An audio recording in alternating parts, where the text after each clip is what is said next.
Hello, hello, hello, everybody. Welcome to a Saturday night. Yes, we're actually on a Saturday night again. Um, my schedule's been flip flopping and this and that and this. Anyways, that's just a bunch of stuff that doesn't really matter in the grand scheme of things. Hello, Misty. Nice to see you, and thank you for joining us tonight.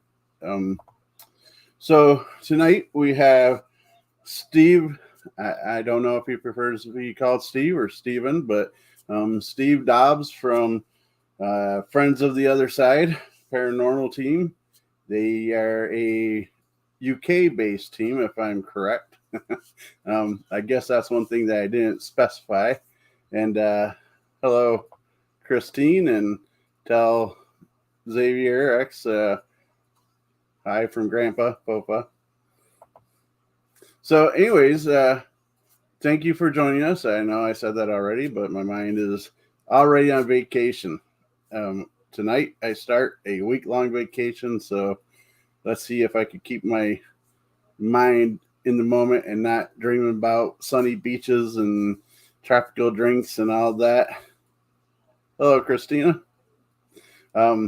But it looks like people are already rolling in, so I'm not going to keep it all about me. So let's bring Steve in. Hi, Renee. Good seeing you. Thank you for joining. I see some of my family's popped in, granddaughters, grandson, and whatnot. So welcome, Steven.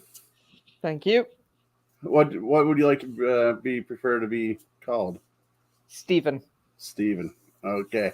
I will try to remember that. Anytime I want to mention you, I will look at your name and be like, that's what he wants to be called.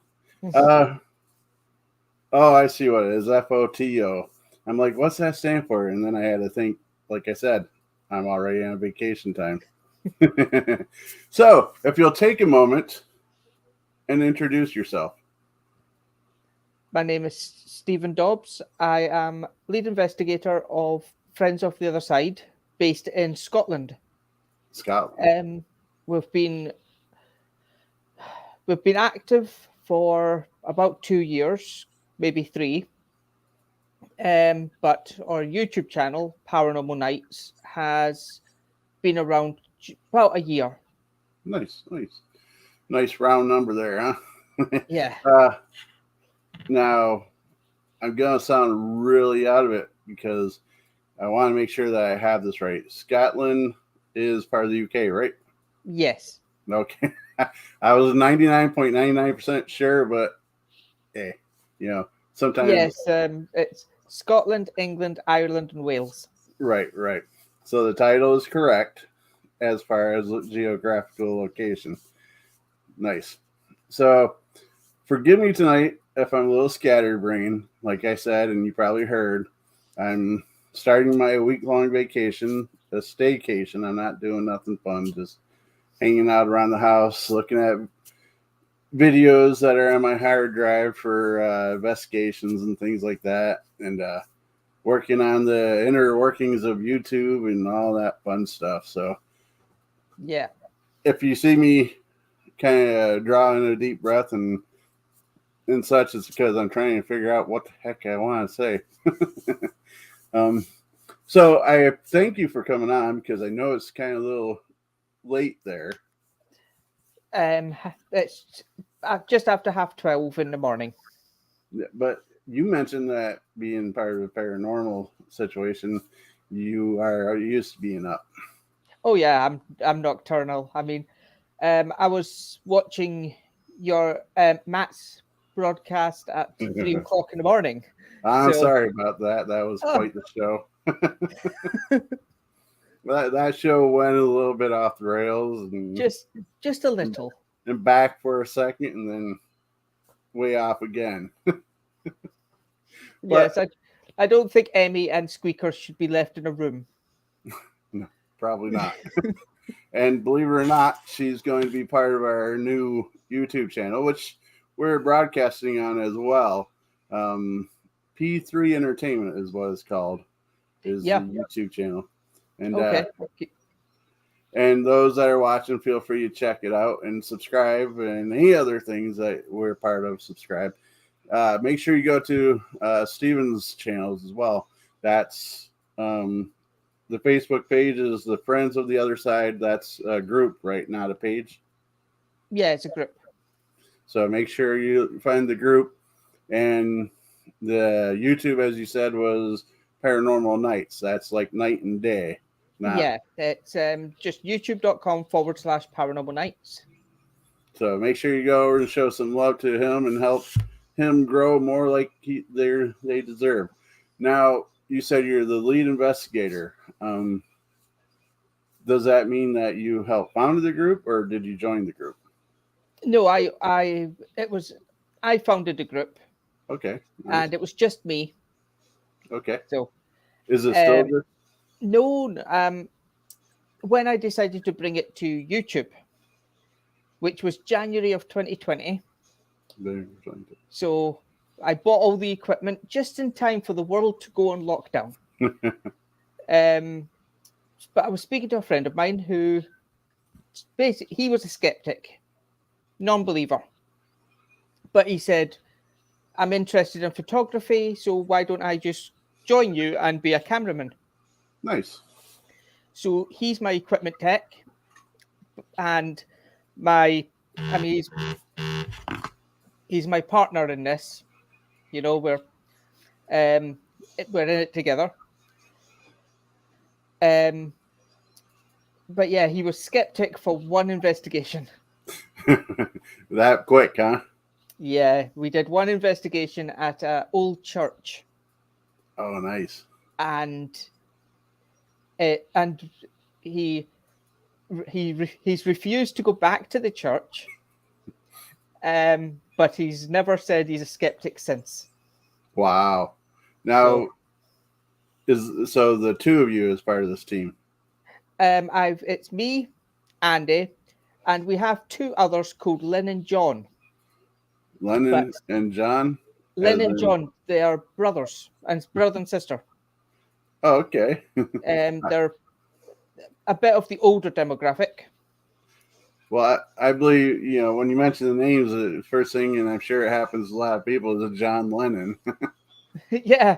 But yeah, we've got John and Lynn, Much, brother and sister duo. They joined me just after Krakatoa. I'm not sure what that is. Krakatoa's a bar in Aberdeen. Oh, okay. And basically, I spent the night there with Andy, and I got physically attacked. Wow. I had my Powerless, which works like an Ovilus. It's got a word database, and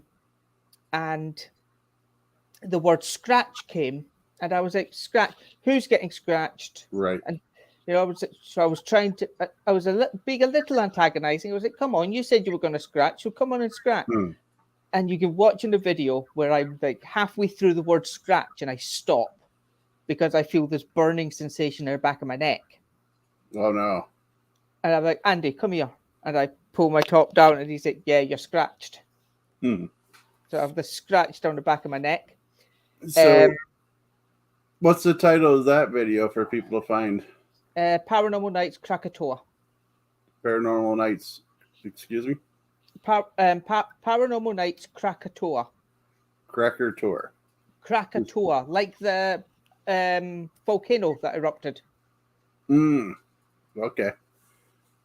So, folks, if you want to see somebody get scratched or the aftermath of such thing, check that out real quick. And so now I have a question that's always bothered me. In churches, you would think that such a holy building would not have activities. Do you have any thoughts behind that? Why spirits would be in a church?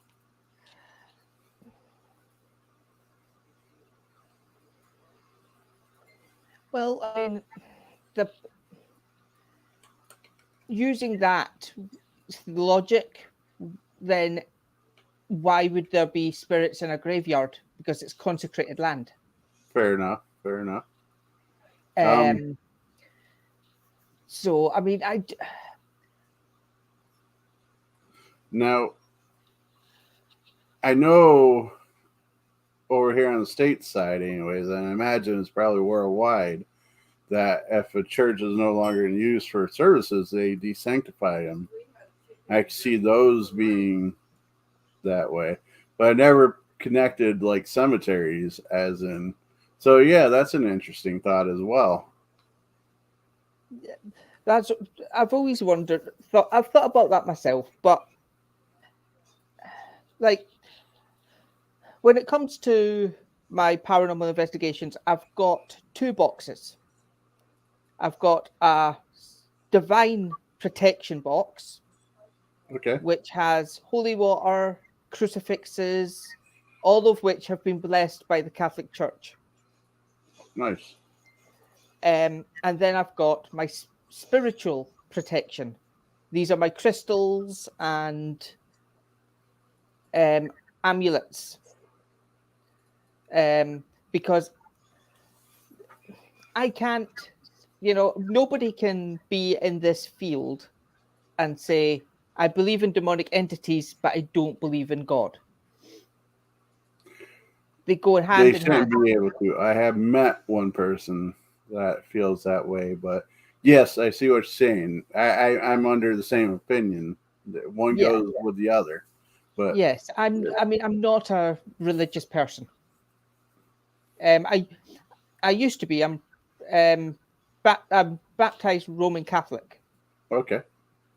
but um, due to an incident that happened when I was younger, my faith was shaken, and I've never quite got it back.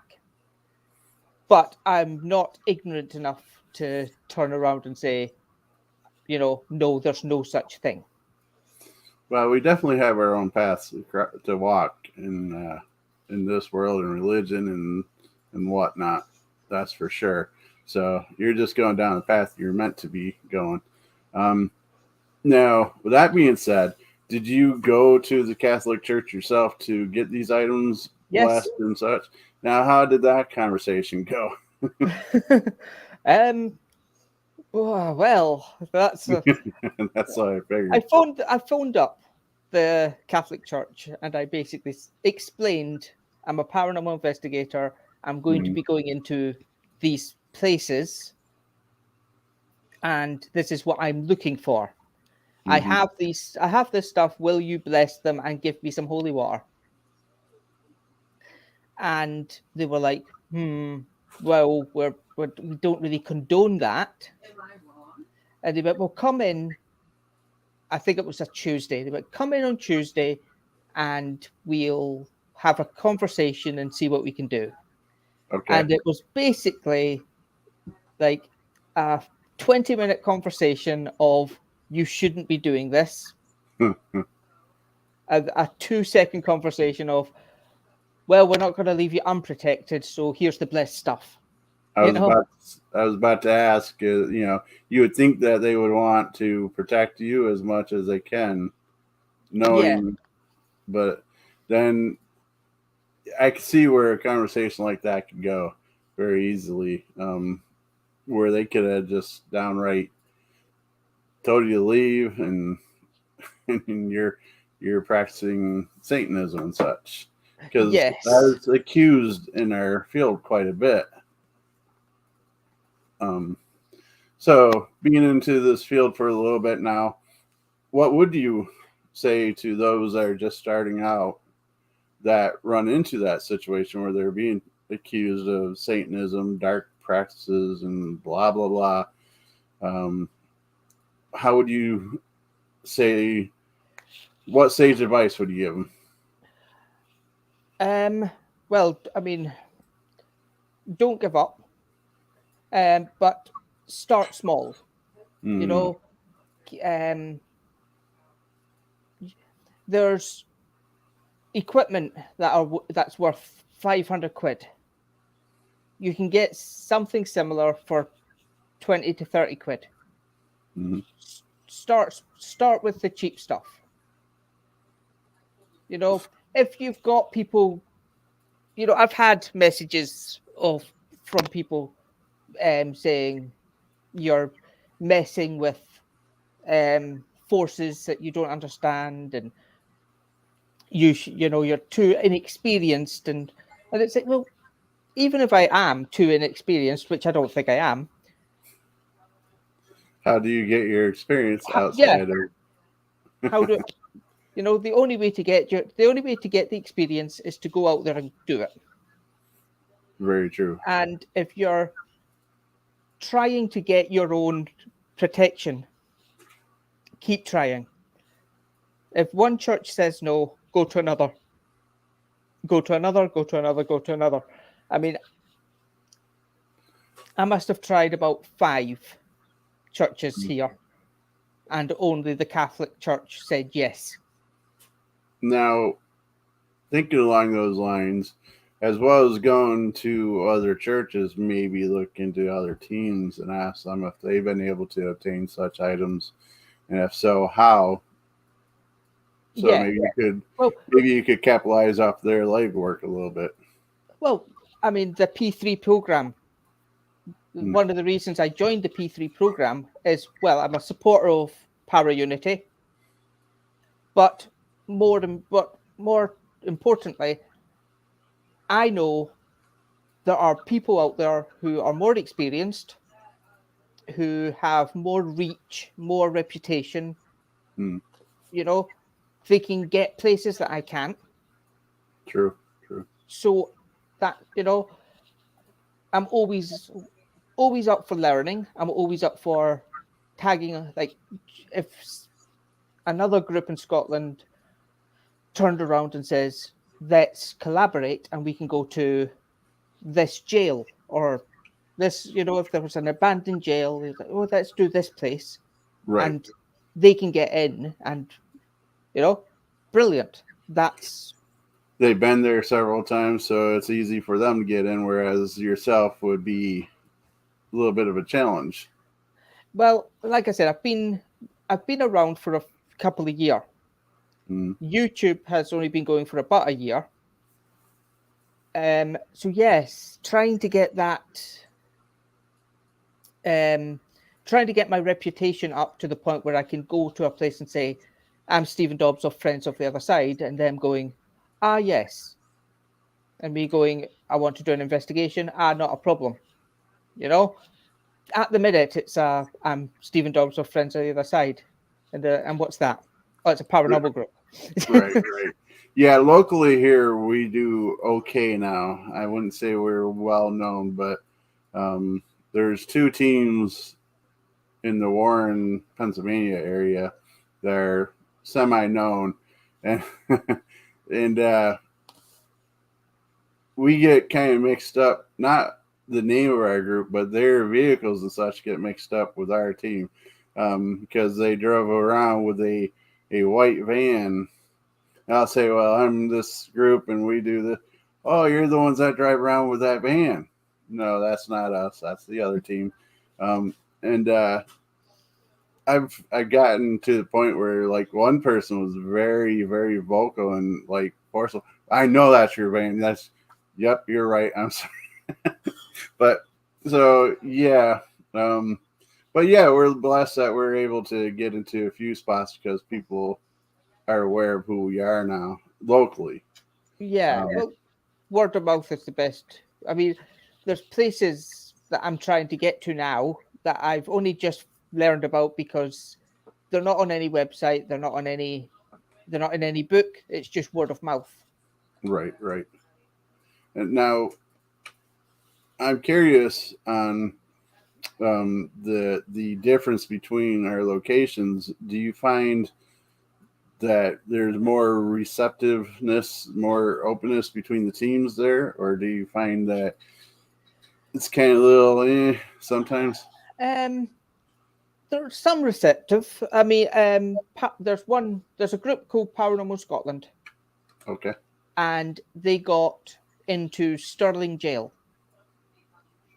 and they were holding ghost tours. Nice. There was one day that what they do is they hire the place and then they get teams to do it. Right. And there was one day where they were short, so they phoned me up. It was like, any chance you could come in on this day and fill the spot? Okay, cool. So that's good. But there's some places like there's a bar called Macabrans, which is the most haunted pub in Aberdeen.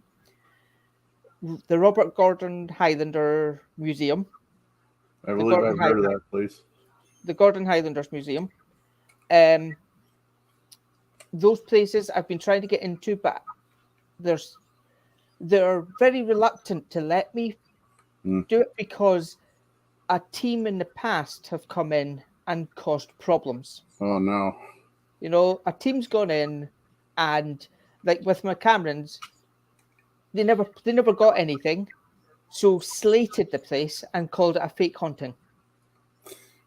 Yeah, see, now, and this could be another question that I'm going to ask you, but that's not very good. No. Now, and it makes things more difficult for other teams who want to go in there. Now, when you do an investigation, I'm not sure because and another question popped in my head as well, but when you go into a place and such, do you plan on, like, say, one and done, or like going once and done, or do you plan like a possible multi-return of, say, it's a residential place or something like that? Well, Krakatoa, where I got attacked, I got physically attacked, and on my ghost tube, I got rest in peace. Oh wow! And so I was like, okay, this is, and we finished the investigation, went home, slept. I was on the phone that week saying I want to come back. Now, do you think when they said rest in peace, do you think that it was saying, hey, leave me alone so I can rest in peace, or do you think it was a threat? I personally felt it was a threat. Okay. But I mean, it could have been, just leave me alone to rest. That at the time that never even crossed my mind. Right, because you're being scratched, of course. But yes, brain's gone blank. What were we saying? We were talking about going back to the place multiple times. I plan on going back to every location. Like, there's some on my YouTube, I put all my investigations up on it, even if nothing happens. Right. I think if there's a team and something happens every location, something's fishy. There is teams that are like that. Yeah, but I mean, I've done investigations in which nothing happens at all. Mm-hmm. I still enjoy it. I still enjoy being in the location. I enjoy using the equipment, trying to get something. If I get nothing, I get nothing. It doesn't prove that it's not haunted. It just proves that they've decided not to talk to me today. Very true.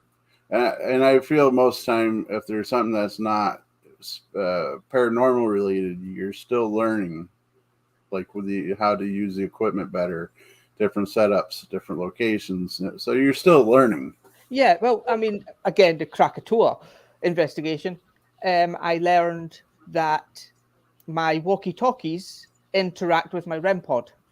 Oh, that's something I'll have to keep in mind. I don't have a REM pod at the moment, but we do plan on getting one. So, well, if you press the walkie-talkie button, it sets off my REM pod. Would that be similar to like an EMF detector with setting it off? Possible. It certainly is possible, but it was just like I was upstairs, Andy was downstairs. Mm-hmm. And he's got the REM pod, and he's, asking questions, and then there's nothing happens, and then he pulls the walkie-talkie to basically message me to say nothing's happening, and then suddenly the REM pod goes off. He's like, oh, Something's happening. and then nothing, and then it stops, and he waits and waits, and then he's like, okay, well, I'll message and say nothing's happening, and then he's like, oh, it's going off again.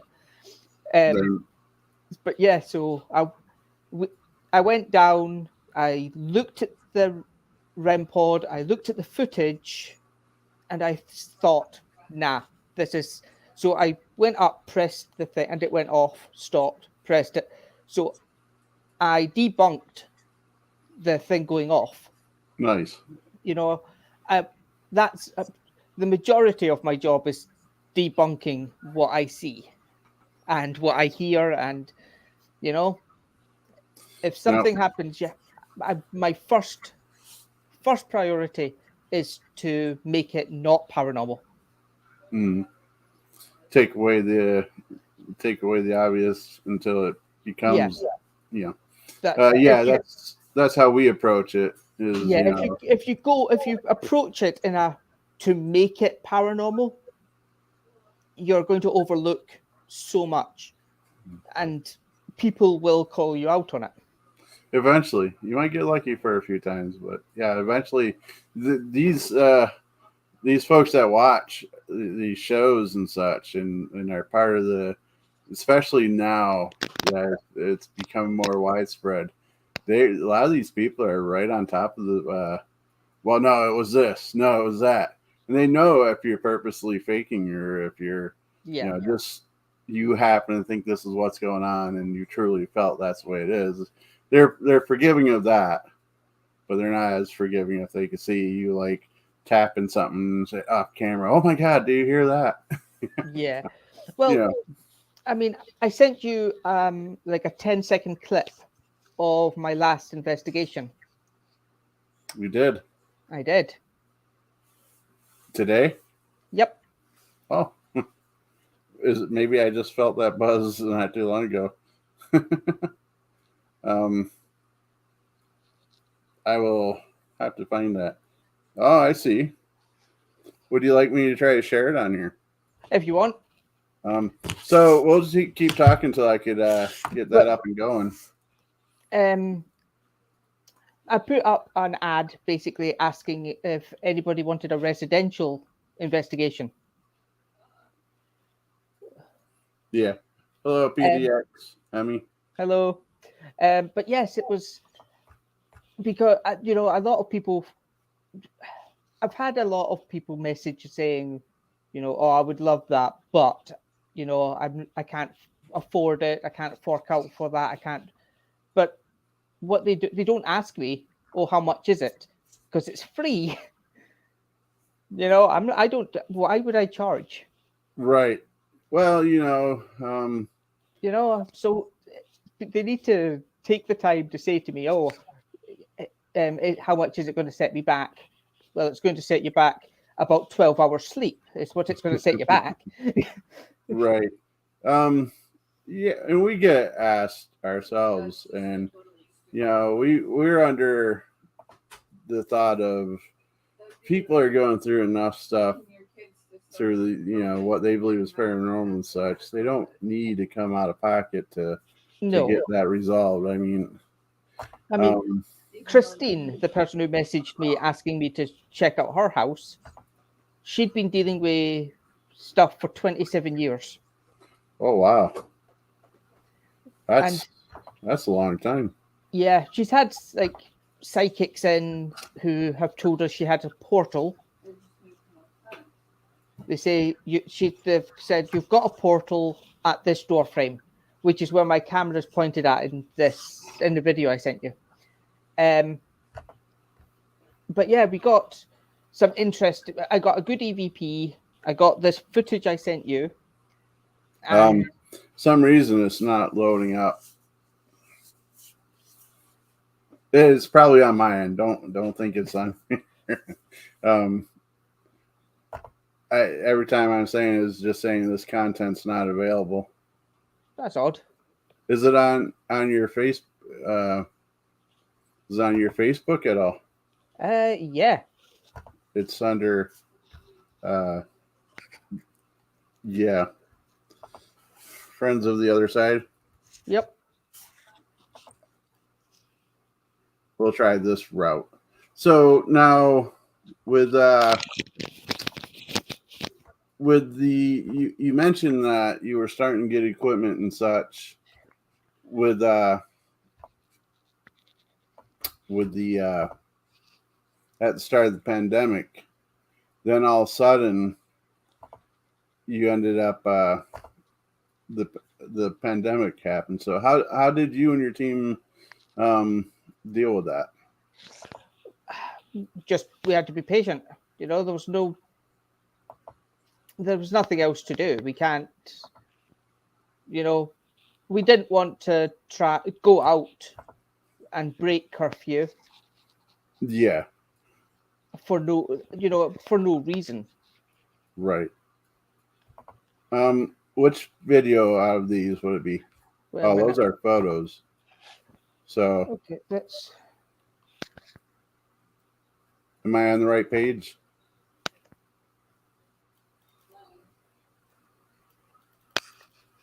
Friends of the Other Side. Other Side, one word. You're looking for the three ghosts. Right. I can't see it, but what I'll. Yeah, I'm on the right page. You have it says where it says let's see that again. Is that it? Yeah.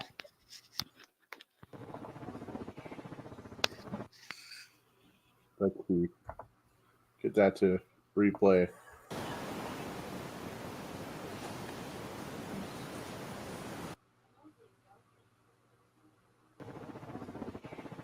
Oh wow. Nice.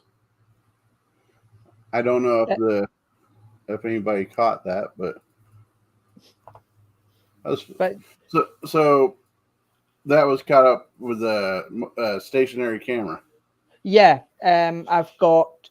Well, I started off with like cheap cameras, just to get me, filmed and Right. on YouTube. So I had these cheap cameras with these floodlights. They were Oh, like lights designed for GoPros to be underwater, so they're really bright. Um, and then we just worked our way up from there. And now we have three high definition 4K night vision infrared cameras. sweet.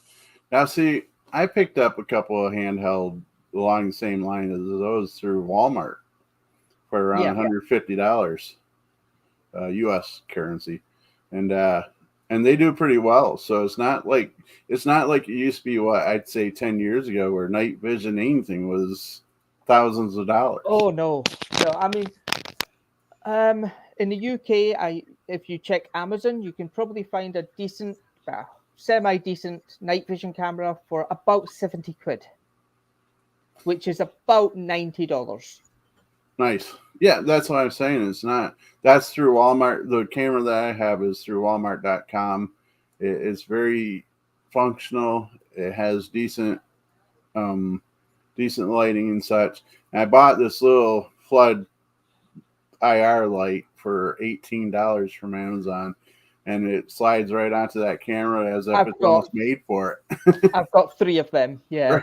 That's what I'm saying. So the prices of this kind of stuff has considerably dropped. Oh, absolutely. And I mean, you Though, can.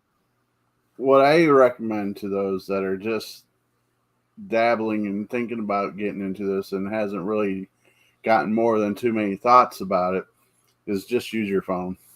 Yeah. It has cameras on it. It doesn't. Most of them don't have night vision cameras on it, but you could get a lot with your phone and such to start off at a cemetery or Well, I mean, haunted location that's public. most Hello, homes, Angela. We're still here. I think we're still here, right? I, I think so. It says live. Right. Though I do, I don't know if we're having such a good conversation that the chat is just listening and paying attention, or if they just don't know what to say. I don't know. So, chat, if you'd be so kind, other than saying hi. Well, feel free to say hi too. I'm not going to tell you not to say hi, but ask any questions you'd like. Well, as soon as I say it, this big message pops up. Whoa. I'll read it as well. My son has a sleep monitor app, and he has had a voice come on and say hi, hello, or wake up. Not all the time. It's not him. It's a deep voice, and when it happens, the funny thing is when it happens, a cartoon ghost appears. It doesn't say it was Philip talking. Philip's her son. Yeah, I've heard people use those apps for sleeping and catch weird stuff in the middle of the night. Yeah, Almost makes me not want to have one around me. I've been sleep monitors seem to pick up a lot. I've noticed that they pick up EVPs a lot clearer than digital recorders sometimes. And I wonder if that's something that we could use for actual investigations. I never thought about that. Probably be cheaper as well. No doubt. I just turned my internet on. My phone was on the charger. Well, I appreciate you guys coming in and watching, Angela. Those apps can be hacked. Yes, anything that deals with your phones or anything that's connected to the internet or anything could definitely be used and hacked in ways that are not intended by the user. There was a story. This must have been about 8 years ago, maybe more, in which the baby monitor, not the baby monitor, like it's not got video, it's just sound. Right. They still call them monitors, but is it okay? So they've got the baby monitors, and it runs on a frequency, but it was running on the same frequency as a certain type of walkie-talkie. Oh. So if the walkie-talkie was on the same frequency, you could talk through the baby monitor. Well, we had a thing where you could pick up other people's cordless phones back when they had landlines, and you could hear your neighbor's conversation if they were on a cordless phone with the baby monitor. Angela says, "Where are you from, Stephen?" Scotland, UK. So, yeah. Now, speaking of locations, where's the one place you would recommend people to visit for the paranormal stuff around? That's not too touristy. Well, Kennethel Church was I'm really glad we started there because we did get stuff enough for my partner to change his mind about being a skeptic. Right. But I mean, in Scotland anyway, there's so many old ruins, just. I think she's yelling at me.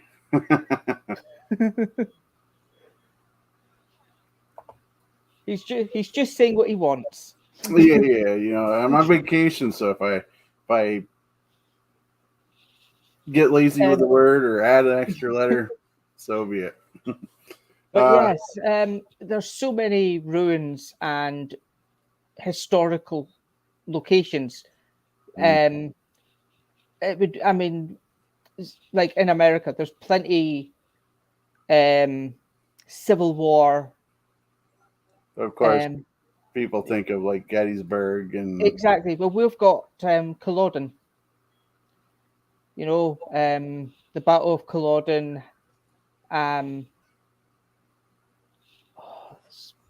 beginning with H.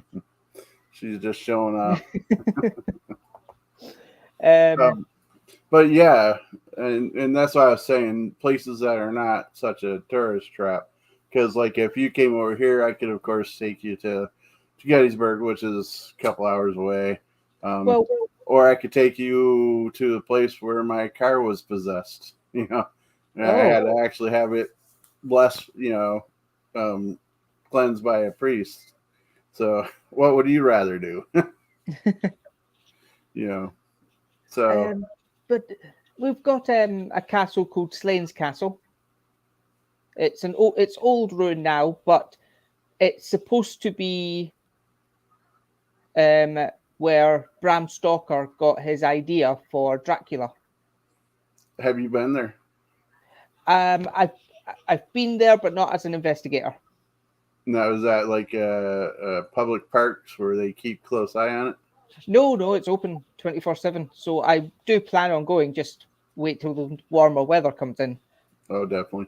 Because now you guys are approaching your winter time over there, right? No, summer.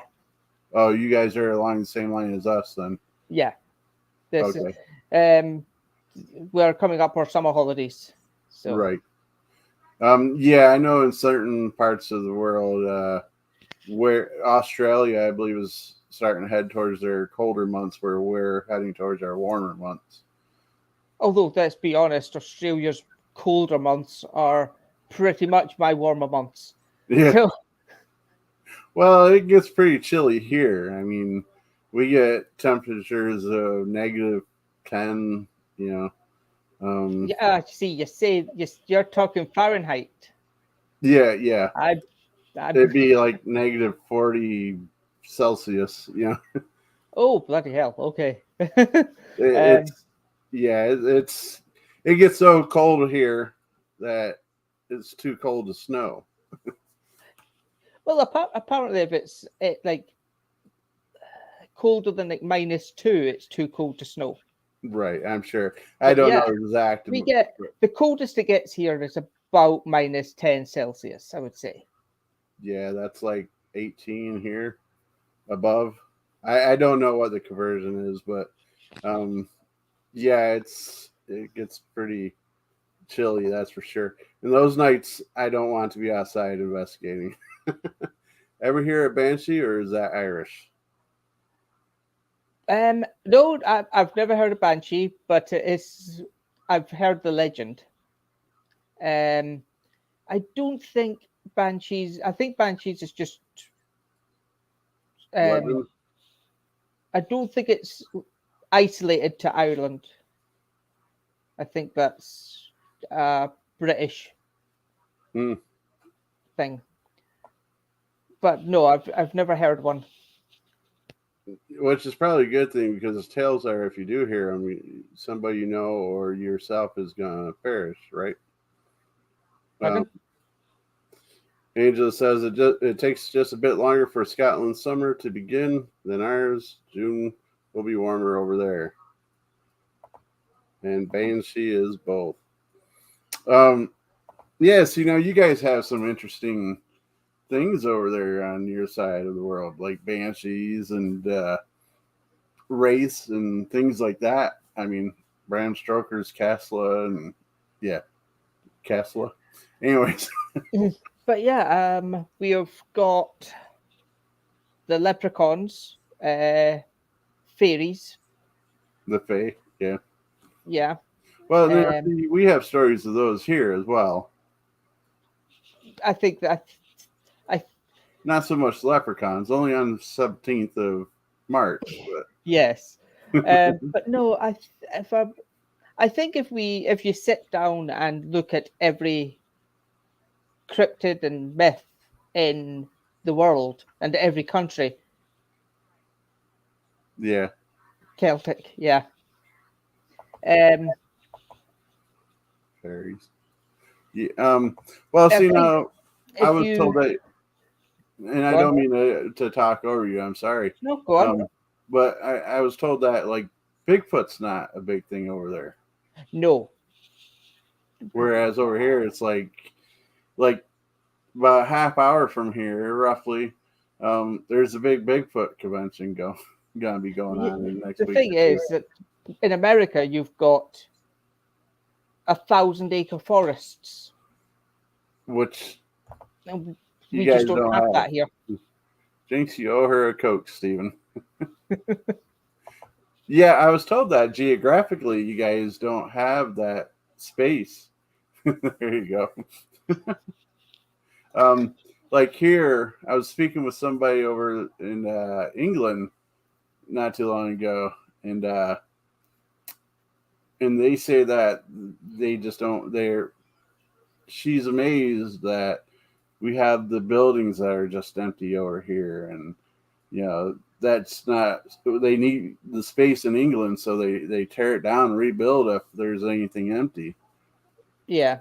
We're over here, it's just like, I probably go by 4 or 5 empty buildings a day. Nah, they try keeping it.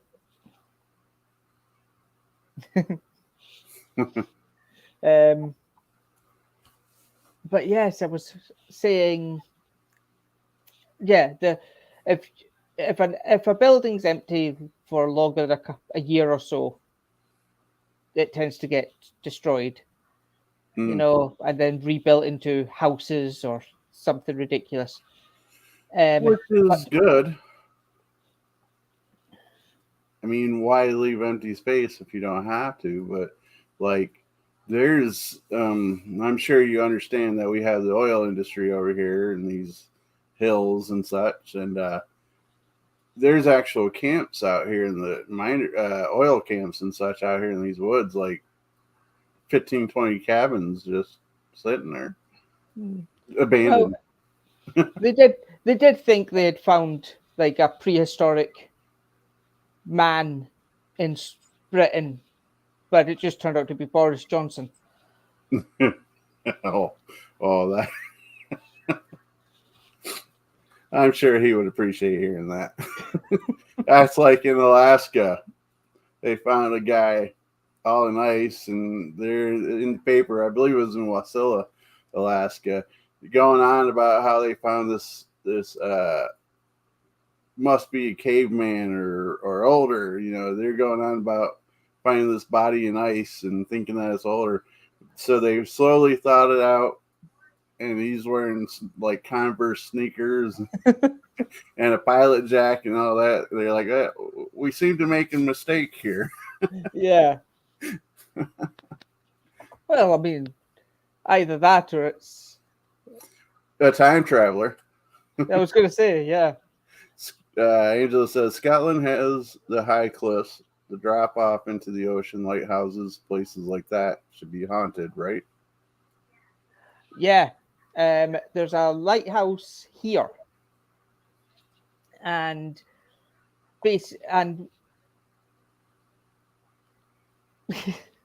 Boris is a scally.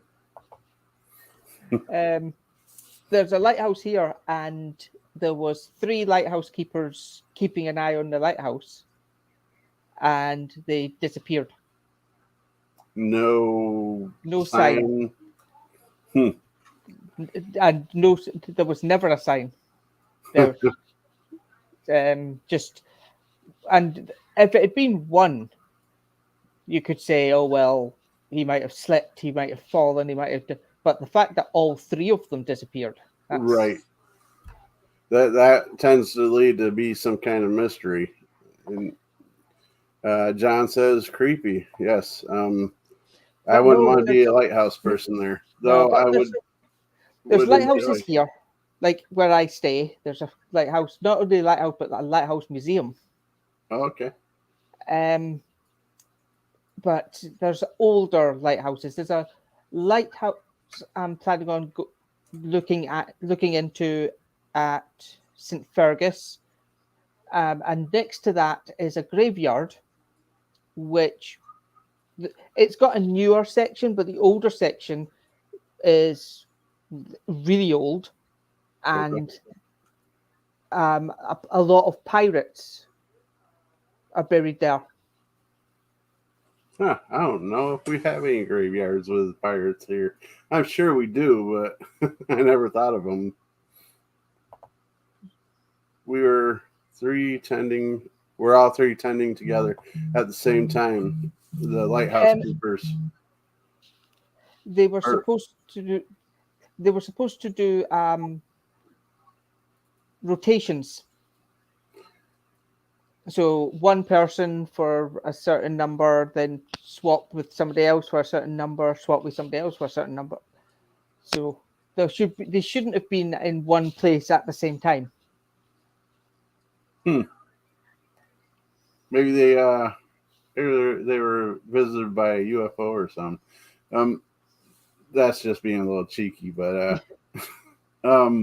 speaking of all that, it's to me it's amazing that our government here is coming out with these live testimonies and such for paranormal, or well, not paranormal, but UFO phenomenon. Have you heard of that at all? Yes.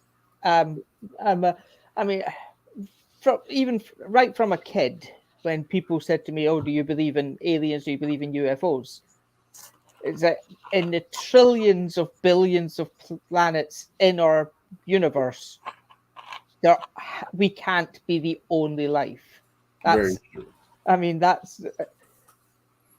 it's impossible for us to be the only life forms in an entire universe. be pretty boring too. Yeah. But well, I'm just amazed that our government's coming out and saying this.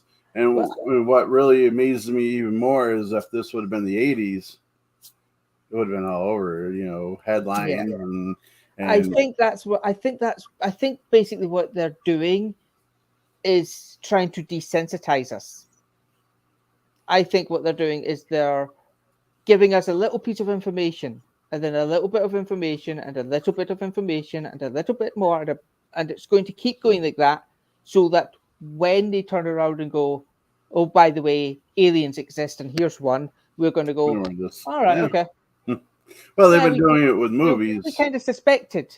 We've got all this evidence that say that this astronaut saw this. This is, apparently the reason why we've not been to the moon in 20 to 30 years is because there's a alien space station on the moon, and they basically said, "Bugger off and don't come back."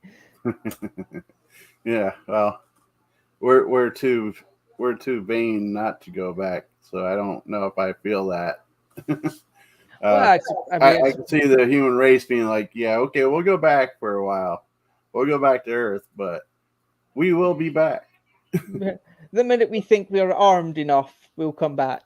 Right. It depends how advanced they are. If they turn around and say, "Oh yeah, we've got a laser pointed right to your planet, bugger off," we might listen. Now you're thinking of Marvin the Martian. Yes. Uh, Angela says, look at how desensitized the world has been over the pandemic. Absolutely. I mean, Andy, my partner and friends of the other side, his oldest was just has COVID. Oh boy. He took a COVID test. I think it was 2 days ago. It might even have been yesterday. He took a COVID test and he's allowed back in school on Monday. Good deal.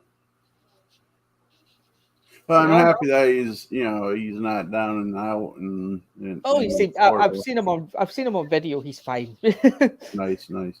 Yeah, I got that, but I also had double pneumonia. I was in real bad shape. I was in the hospital, and like they said, if I would have been at another 24 hours, we wouldn't be here right now. My mother was like that. My mother, she survived. Yeah. Great. But only because she ran into her doctor in the supermarket. And you said, get your butt to. Yeah, she basically just said, how are you feeling? She went, oh, well, I'm feeling a bit weak. I'm feeling a bit run down and this and next thing. And she went, I want you in the hospital today. Good. And they tested and she had double pneumonia. And they basically they told her, if you'd gone home and fallen asleep, you wouldn't have woken up. Yeah. Well, God bless her and God bless me. I was found passed out in my bathtub. I guess I went to cool myself off from fever and that was it. And so I was rushed to the hospital that night, and they told me I had all that, and they're like, "You're lucky." So I'm not a very active religious person per se, but I definitely believe that God keeps us around when He wants us to be around. Yeah. So, but Yeah. let's go into a nice little bit lighter subject. That's now. Do you guys have fun with the Legend of Loch Ness monster and such? Do you guys have a lot of fun with that, or is that a Yeah. serious topic? Yeah. Nessie. Nessie, right. Yeah, we there's you can go to Loch Ness and there's shops and this, but no, I was when I was a kid, I went on a boat tour around Loch Ness and It looking was a for Nessie very and magical moment, right? oh, when you're a kid, definitely. And I remember we were at another lake loch, and the tour guide made up his own monster called Icky Wacky, who was the cousin of Nessie, and he stayed in this loch and stuff. But as a kid, you eat it up, Oh, of course, yeah, that's for sure. Yeah, we hear it over here, but of course we don't have the ability to go to the area and enjoy. Oh no, you can. I mean, I've at this precise second, friends of the other side only specialize in spirits and haunted locations. But I would love to do like a season where we're, going off and trying to find cryptids. Spend a couple of days in a forest seeing if we can see anything in there. Over here, No, here we there. do have forests. They're just Well, not. They're just not massive. right. Well, yeah. I mean, I know there's woods everywhere. Yeah, we do have forests. They just don't span a landscape like in America. Have you heard of the artist Jennifer Armstrong? No. I don't believe I have either. Now, there's one forest that, and Angela, feel free to explain who she is, if you will. There is one forest that I don't know if I would care to go into or not. I suppose I would if I was around it, and that's the Suicide Forest in Japan. Have you heard of it? No. Oh boy. Probably, I feel safe enough to say that it's one of the top two most haunted forests in the world. And it's pretty much where my understanding is it started to get haunted when people would go in and commit suicide. And then it got to the point where the spirits that were there would draw you deeper into the woods, and it would no longer be thoughts of suicide. It'd become a murder, pretty much. And so thousands upon thousands of people, I guess, have perished in this place. So if you're bored tonight, I will look that up. Google the heck out of it. I'm sure you'll find all kinds of fun stuff there. Just let's see. Angela says she does crayon and paper and makes pictures of musicians, actors, and stuff like that. She's from Scotland.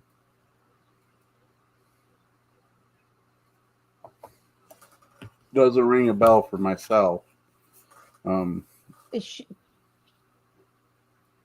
Are the portraits cartoony? They're abstract. She'll answer you in a minute, I'm sure. That's right. But no, I mean, the only artist that I'm familiar with at the moment is Scott Brown. You're doing better than me. I'm more of a like Van Gogh, and you know. Well, Scott Brown, he's no okay. That's me being told. Exclamation mark and all. Right. She wanted to make sure that we knew. I'll look her up. But now, so go ahead. Scott Brown, he does animals. Like his most famous is a Highland cow, but the hair are multicolored.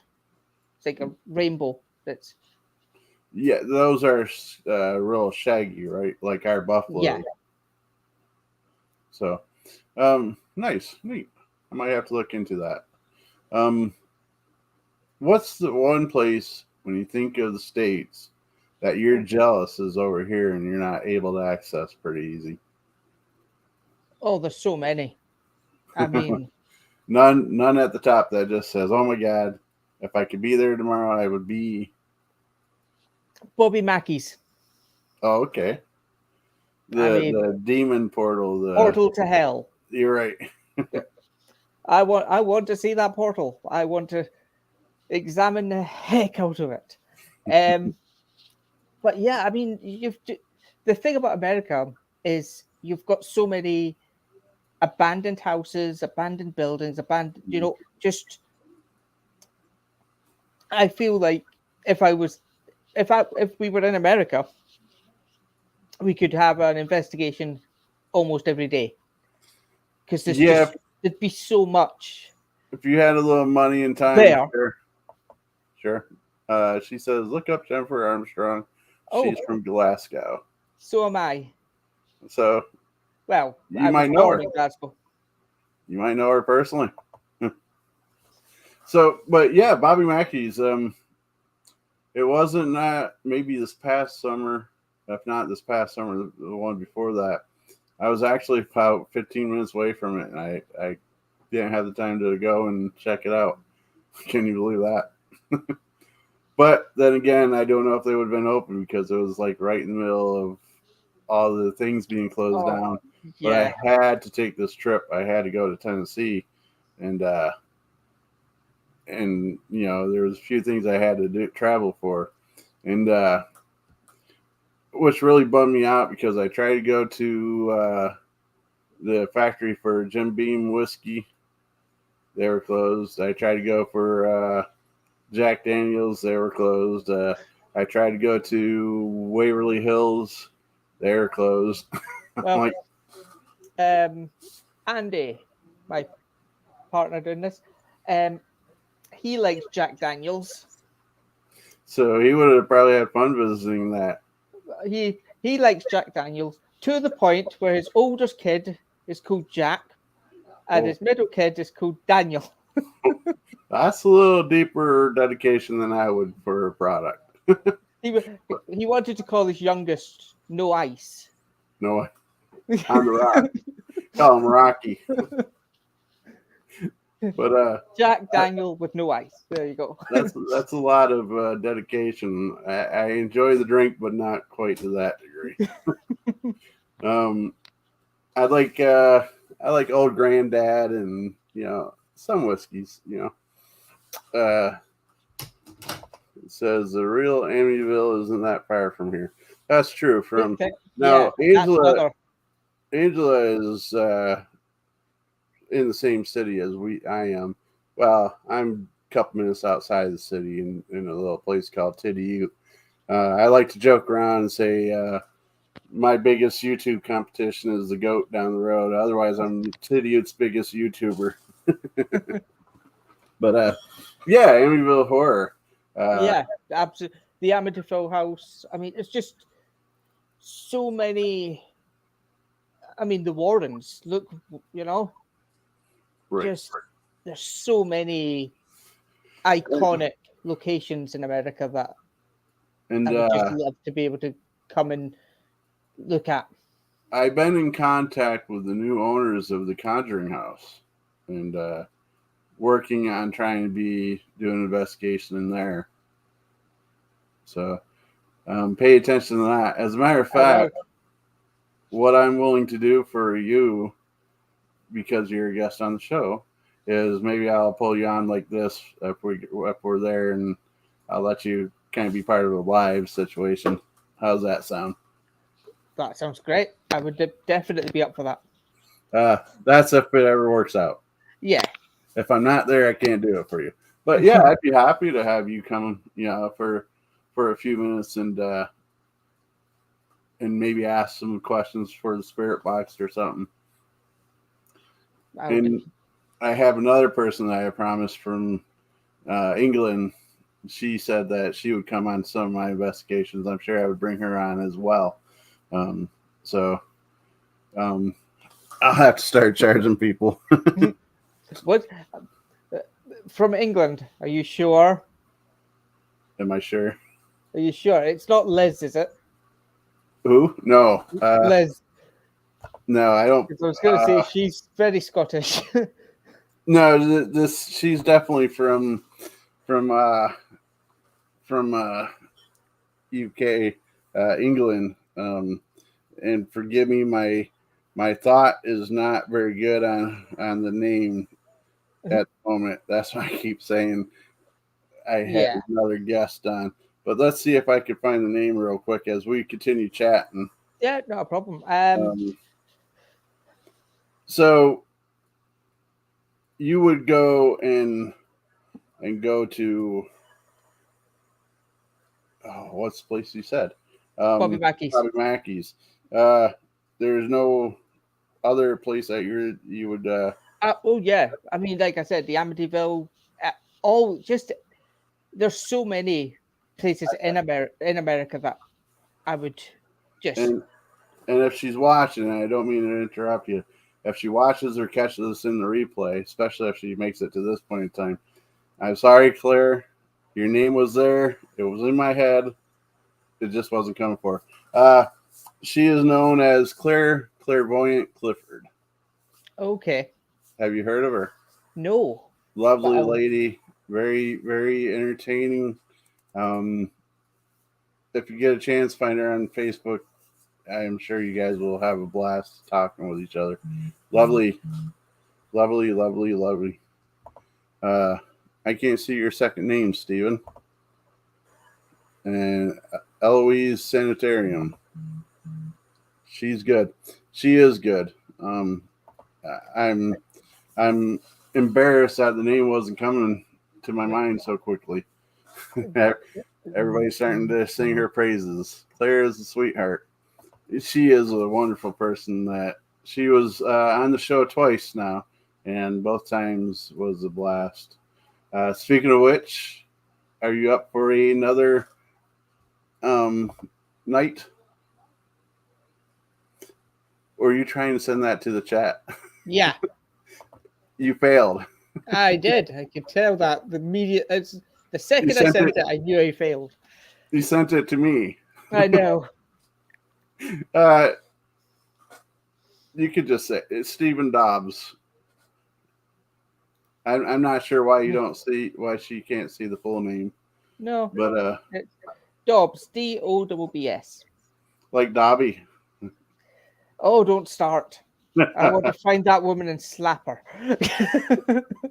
Do you get that a lot? Oh, I was still in school by the time that thing. I think maybe I was in college or uni, but the number of times that I would walk in, open my book, and there'd be a sock in it. No way. Yeah, but it's a fond memory now, kind of. Yeah, I know. That's like people telling me, "Beam me up, Scotty." Yeah. Yeah, I heard that a lot in my life.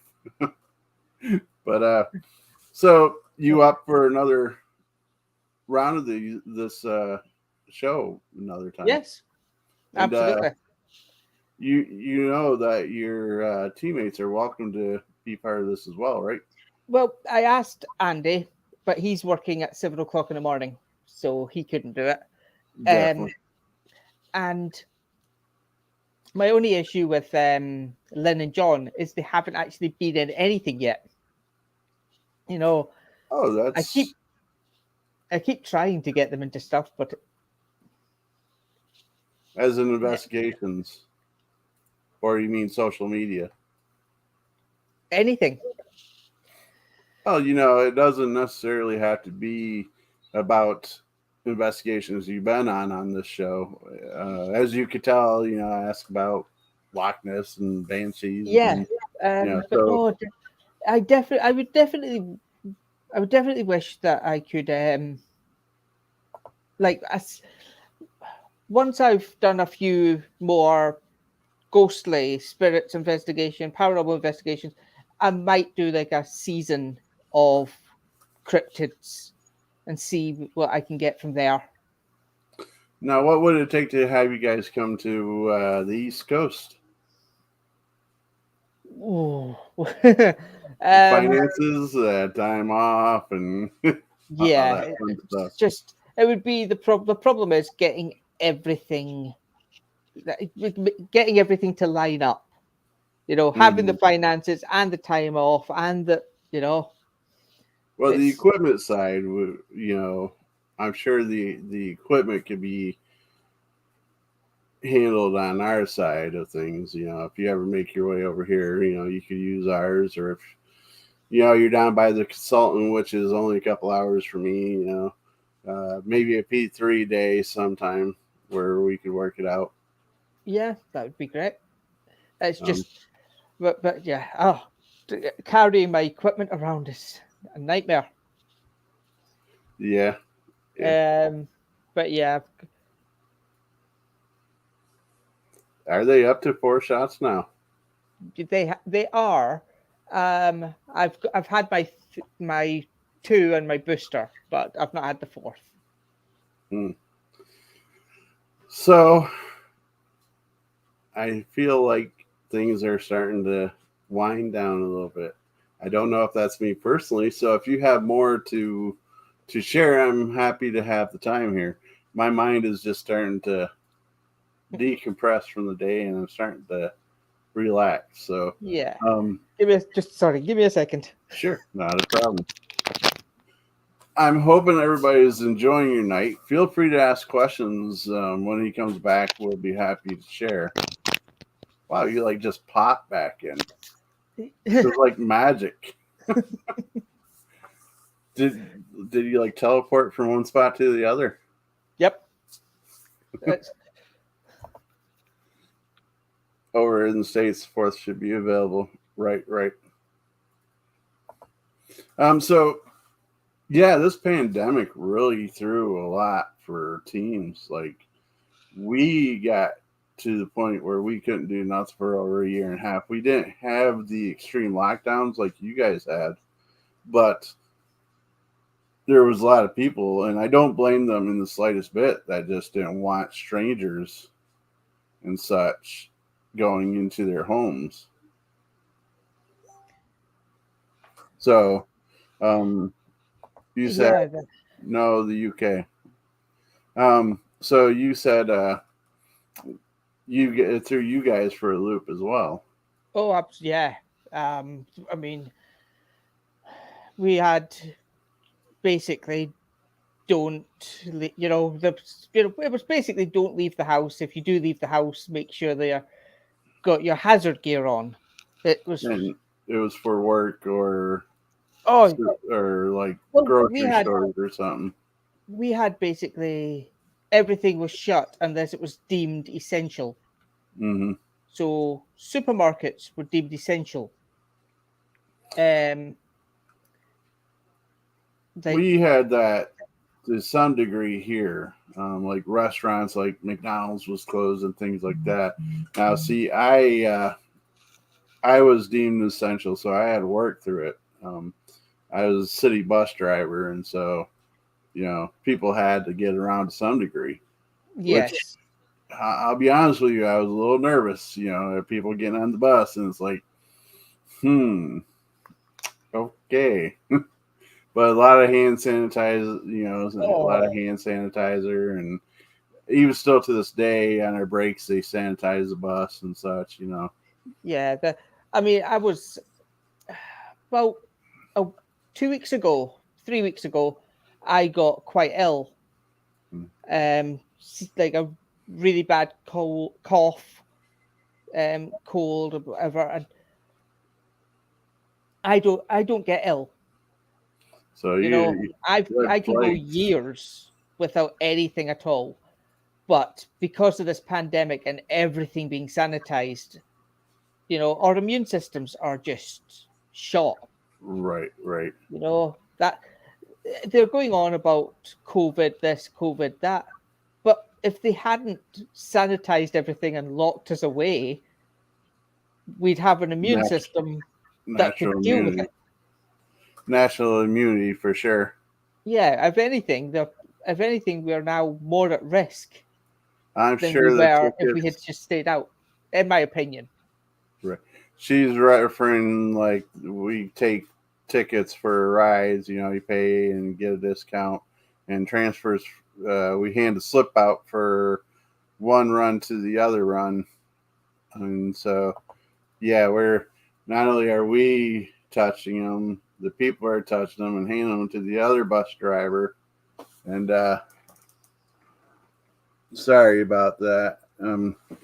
I live on a private drive and only a handful of houses. I'm almost the last one on it. I seen somebody drive by and then half second later turn around and drive the other way. So so I I live in a pretty secluded area. Well, semi secluded. We're not too deep in the woods, but we are a little bit. And and so we see cars or whatever, it makes us pay attention. Like we don't hear sirens or anything for days on end. Oh, that sounds peaceful. You can every day here. There's always Oh, it's, something. if we hear a siren, we're jumping up because we don't hear it that often. Um, and not to brag or anything like that, because that's not the reason why I bring this up. But it's nice because I lay in my bedroom and I have the window open and I hear the river flowing out back, and so I hear the birds or the crickets or whatever, the peepers, and so it's nice and quiet and relaxing here. You switch bus drivers, then they touch transfers on the same bus. Yeah, yeah. Two drivers per bus on the run, AM, PM, and so yeah, it's a lot of people going back and forth and such. So if one has something, I'm sure it spreads to the others and to the passengers and such. What can we do? But this place here, I don't know, and I'll ask you, but we have paranormal activity here. How about where you live?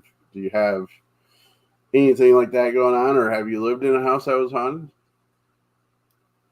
Uh, I've never been in a house that's haunted. This house so far has nothing. There's times in which something will move, and I, there's I know for a fact I haven't moved it, Okay. but I mean, I've got two cats, so one of the buggers could be doing it, but I don't, you know.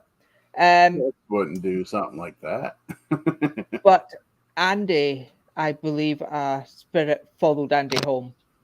Oh boy, yes. One thing we do have to be careful. Has he dealt with it, or is it something that's still? I think he's okay with it. Uh, Um, but I mean, it nearly killed him. and he's During, okay for just having it hang out at his house now. um, we were at Kenneth, and we got the name Thomas come through on our powerless, and we turned the corner. The first grave we came to was Thomas. So, and that was fine. Yeah. And this was a couple of weeks or a couple of months after that. And on a Samsung phone, there's a thing called Bixby. Do you know what that is? Not by what you're calling it. No, what's it about? Bixby. Basically, you can Oh press it. yeah, You, BIXBY yeah, or B or something like yeah. yeah. Uh, We do. Well, he's driving and he's got his phone on his hands-free kit, and he's just driving and everything. And then all of a sudden, his phone's sleeping. It suddenly comes alive. Bixby turns on and he goes, "Hi, it's Thomas." And you guys both looked at each other like, what? I wasn't there. Oh, okay. I mean, Andy lives about 50 miles away from me. So that was quite I'm sure that But probably threw him for a loop. yeah, but he nearly drove off the road. And that's how he almost killed him. But no, I mean, he's now at the point where he'll have the Ghost Tube or Powerless app open now, or like just randomly open it. And there's times in which like his brother will walk in, and then the app will just turn around and go, "Who's that? Who's he?" And of course, it's not programmed for that. No. Now, see, we have I have the Google Home Nest or whatever the little speaker is. That thing has taken on to calling people here Hellboy. Okay. Yeah, just one day all of a sudden it started saying, we'd ask, well, what's the temperature? And it's a 73 degrees, Hellboy. Hellboy. And it's even carried on to my Android phone where I've asked it something and it said Hellboy. It's like, what the heck? So technology, And we actually, speaking of Google and things like that, we were coming back from Gettysburg, and we didn't take a turn or something like that. We actually heard the voice for Google Maps sigh. It was like, turn left here. It's like, oh, okay. But that was a weird trip in itself, and that is somebody that's alive coming out of the back room. But that trip was weird in itself because when we left like 3 a.m. It was pretty late at night, and the Google Maps was taking us back through some back roads that we weren't. We were pretty much going back the same way we were supposed to, the way we came down, and then it got us on back roads. Then every 5 miles or so, we're seeing I think first we seen a fire truck parked on the side of the road in these woods. It was on the road though, no lights or anything, just sitting there. We're like, okay, at like 2, 3 in the morning. And then we got another 5 miles down the road, and it was an ambulance with its lights on, but nobody really in sight. We're like, this is pretty weird. And then, we seen, I think it was a couple of fire trucks 10 miles down the road in a little parking lot, nobody in sight, no lights on. So we get a little further on down the road, about half hour or so later, and it's taking us turn right here, turn left here, and we're like, this doesn't look familiar. And these roads were going from paved to dirt to barely a road at all, and it said take a left here, and it's going into a cornfield, and a sign at the end of the road saying no outlet. And this is 2:33 in the morning, and I'm like, I've seen one too many horror movies to take this turn. We are not going that way. I don't care what it says. We turned around and eventually got on path, but I was nothing good happens in a cornfield. Not at that time of night, and especially when it's saying no outlet and Google's telling you to go that way. I don't know what would have happened, but I'm good with not knowing. Yeah. Would you have taken that turn? No. Not that brave for that? Well, there's bravery and then there's stupidity. There you go. The thin line. And sometimes they're very easily crossed, and you find out pretty quickly what line that was. So, is there any moments in all your time doing this and such that I know you said you've been scratched, but is there any moment where you was so on alert and so like I don't want to use the word scared because it's not truly scared. Sometimes it's just like survival mode kicked in. You ever been in that situation? No, I've even when with the attack, I mean, the problem with the attack is if you're attacked, it could just be a powerful spirit, Mm-hmm. but you've also got the potential for a demonic entity. Of And course. the last thing you should do if it's a demonic entity is show fear, because that's how they get in. That's how they cling on. So it's important to just stay calm. Take a few, if something happens, just kind of go, okay, so that happened. Mm-hmm. Take a deep breath, just chill, and just go right. Let's continue. You I know, agree about 99% of that. We're humans. We're gonna have that moment of fear if oh, something absolutely. startles you. So don't. The only reason why I say this because I was pretty sure you knew that. Um, but those that might be watching might be like, oh well, I better not ever show no. You know, Oh, it's okay, okay to yeah, have that moment, but gather yourself as quickly as possible, and yeah. then I do mean, as you said. the, use your common sense. Mm-hmm. If you're in a building and bricks are flying towards your head, get Duck. out. Well, duck and then get out. You know, there's no, there's no reason to put yourself at risk. Right, right. I fully agree. And that is a valid point. Is if things are getting bad, end everything then and regroup and come back if need be. Because we've been in a situation where we've had to leave a case. Fortunately for us, we have somebody that's capable of dealing with that stuff, demonic or otherwise.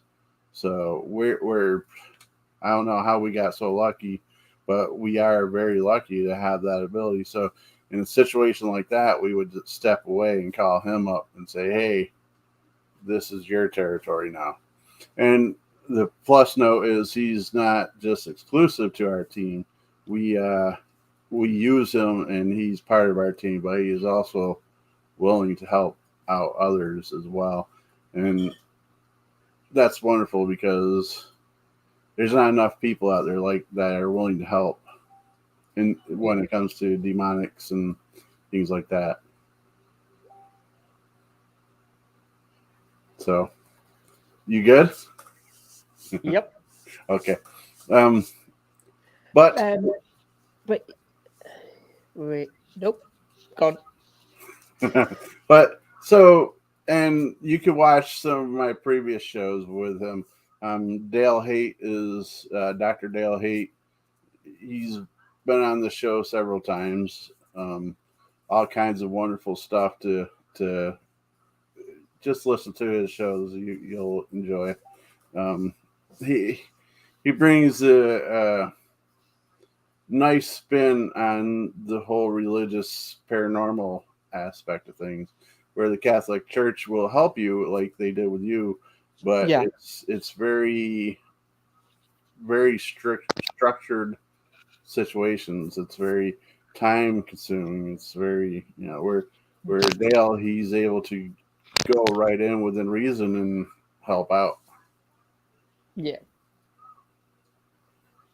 Well, I mean, my first contact um, in the paranormal field was Nathan Sandoval Not from Host Ghost okay. Paranormal, Illinois, I believe he is. Not a name I'm familiar with, but I've Well, I mean, he's been a paranormal investigator for years and years and years. Just he's kept it small, um, and he's done demonology, and so he was my first contact in the paranormal field, and it was awesome. and it was him and his team. I think he's stepped away from the paranormal field now. He, I think there was an incident that had wide-reaching consequences, and he decided that he was done. So I think he stepped away now. But he would, if I was an investigation and something went wrong, I'd probably have phoned him and said, right, here's what's happening, here's what I'm dealing with, what do I do? It's definitely good to reach out to somebody you trust. Yeah, I mean, again, with the P3, I think I was about to bring that up. If somebody said to me, how do I become a paranormal investigator and do this and do this and do this, I think one of my first suggestions would be contact this guy, Matt, and get into the P3. Because you'll get advice, you'll get support, and you'll get people willing to watch you and help you out. And that's been a blessing with this group. I don't think I've seen a single time that people weren't available. It might not be within the minute, but within a reasonable amount of time to help out and such. Sorry, hearing a little bit of background chatter, but that's all right. It's so far it's been a very beneficial group to a lot of people. I think so. Yeah, I've not seen anything negative. Not once has there been any. The closest to negative was somebody left because people wouldn't there was groups that wouldn't host their investigations, like share. I'm sure I could speak for Matt. We'd rather them leave peacefully and still have that mutual respect than staying there and letting that fester and get angrier. So because when they leave without the negativity, it's something that you can work with, and maybe it just doesn't fit them at the moment. Yeah, they could be, and after a little while they'll realize we'll go back, and because it wasn't as bad as. And I'm assuming that eventually, like everything, there will be some negative that will come up. And hopefully at that point, things will be dealt with the way they should be, respectfully and such. And I don't at this moment see why that wouldn't be the case. Yeah. So, but most things as they grow, you get growing pains and such. So, but anyways, that's a down the line kind of deal. But yeah, Matt's really gotten that to quite the program. And he couldn't do it by himself. Everybody that's part of it is making it grow pretty well. So that's for sure. But I believe it's an hour and 33 minutes into the show. Can you believe that? I've been having fun and been enjoying our conversation. But I think we should leave on a high note and call it the night, because it is now close to around 1:30 your time? 2:10. 2. All right. So yeah, I'm sure you're probably getting ready to call it the night yourself, right? Oh no, I'm going to go and watch stuff. I'm not tired. I don't. This is why it works for me to be on podcasts. Especially the American podcasts where they're like, "Oh well, I can do 8:00, but that's 2:00 with you," and I'm like, "That's fine." But, well, I'm definitely happy that you chose to join me tonight, because you're exactly right. I heard the time difference and I was thinking of Claire, because we had to work with her schedule a little bit, and I'm like, wow, that's late over there. And to me, I'm in bed by 7:30 at night because of my work. So it's like, and that's been kind kind of a problem for myself as far as paranormal investigating go, because 1:30, 2 o'clock, I'm zombified because I'm been up probably by that point 18 hours. So, do you believe? And I don't mean to just start jumping back into questions, No, but go on. do you believe that you could get as much evidence and activity during the day as you do nights? Yeah. I mean, like with Andy when he's got his equipment and he's just around the house and it's coming through, going asking who they are and this. That's all during the day. Okay. You know, I think I prefer investigating nighttime, but that's more for the atmosphere than it is trying to get evidence. I And I think, do feel for videos for people watching, it seems like the nighttime is what really puts people on edge. yeah. Well, that's. I think if I'm doing it during the day, it's all right. They're doing a paranormal investigation. That's fine. You do it at night, through a night vision camera. You can turn it off and go, right. This is what I see, and you see nothing. You Mm. know, It- And that's what I use my phone and such for live. I feel bad for people because they're not seeing what I'm seeing. John says, I live in HH for 18 years. I found wee hours of morning were most active. I'm not sure what HH is. I'm sure I probably should know, but I don't know. Happy home? But yeah, I've actually the one time that we seen two full body apparitions were bright daylight in the middle of July. In a little cemetery called Guernsey Hollow in Frewsburg, New York. Feel free to look that up. will do. Guernsey Hollow haunted house. All right, so I wasn't too far off. I said happy.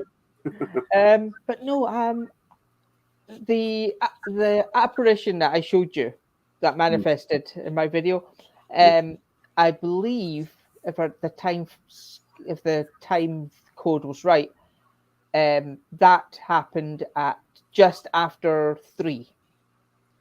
And 3 o'clock and 3 to 4 supposed to be witching hour, where Okay. the In the veil morning. is thinnest.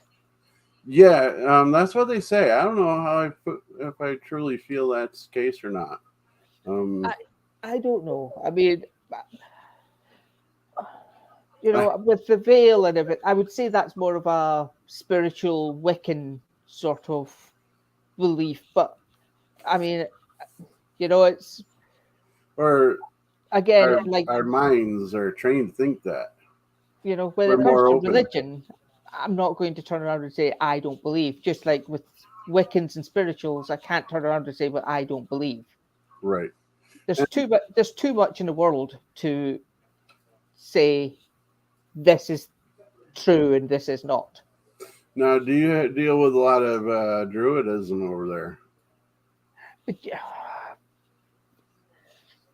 If you wanted to, you could.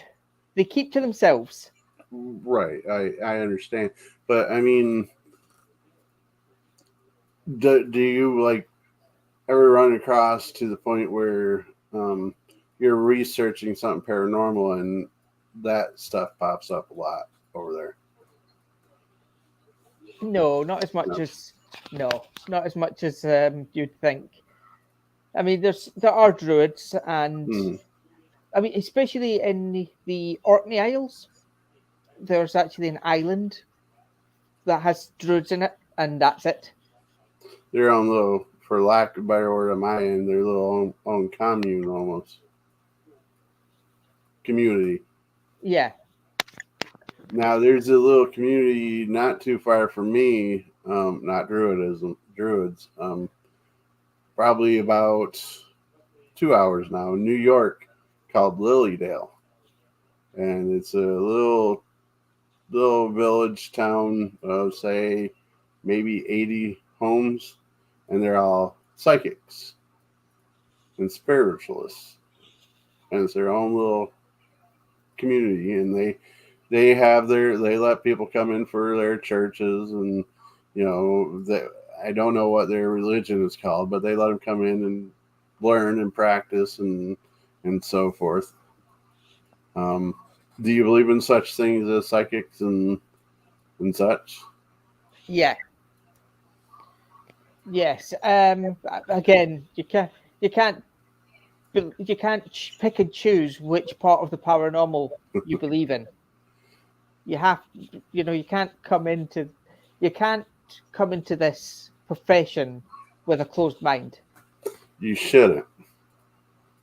You shouldn't. I suppose you could, but you're not. You're going to miss out if you do. Do you You believe have there's to. Do you believe there's more or less real psychics, or do you think that's growing itself? As in recent years, more people have the ability as opposed to before.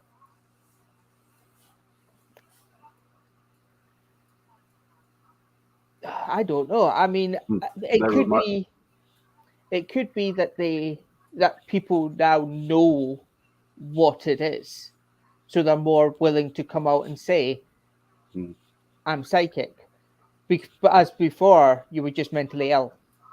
True, true. They want to electroshock you, Yeah, and I but don't mean to laugh because it's even not in a the last laughing matter. even But in the last 10 years, you know, if you turned around and went, oh, I'm hearing voices, I'm seeing this, you're schizophrenic. Well, come in and let's load you out with these antipsychotics. true, true. Um, So with the internet and such, you're seeing a lot more connections for people. So yeah, I mean, before 5 years ago, who would you go to say, well, am I psychic? Am I this? Am I that? now there's online quizzes. Yeah, exactly. That's like I would have never known that there'd be other people wanting the pizza, Priazzo pizza back. But thanks to the internet, I found over 1,000 people that want it back like I do. Yeah, I know that was a bit random. Sorry.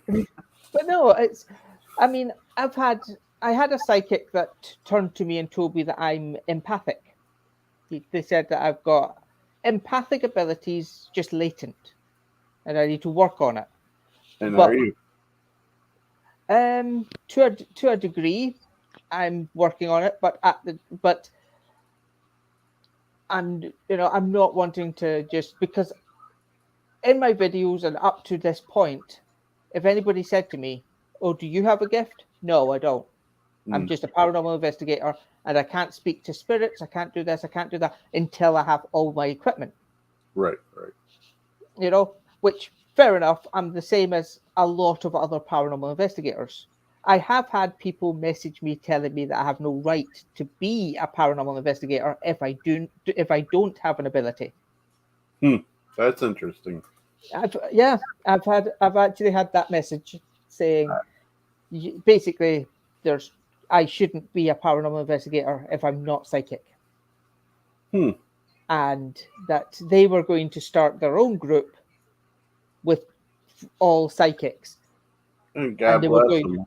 they were like, "Oh, um, we're going to compete with you, and we're going to do this and do that, and take your business and this and next." And I'm like, how's that going to work? You're going to do a ghost tour with a bunch of people who aren't psychic, and they're supposed to just believe you when you say, "I'm hearing a voice," you know? Right, right. It starts with the B. Anybody B, B, but yeah.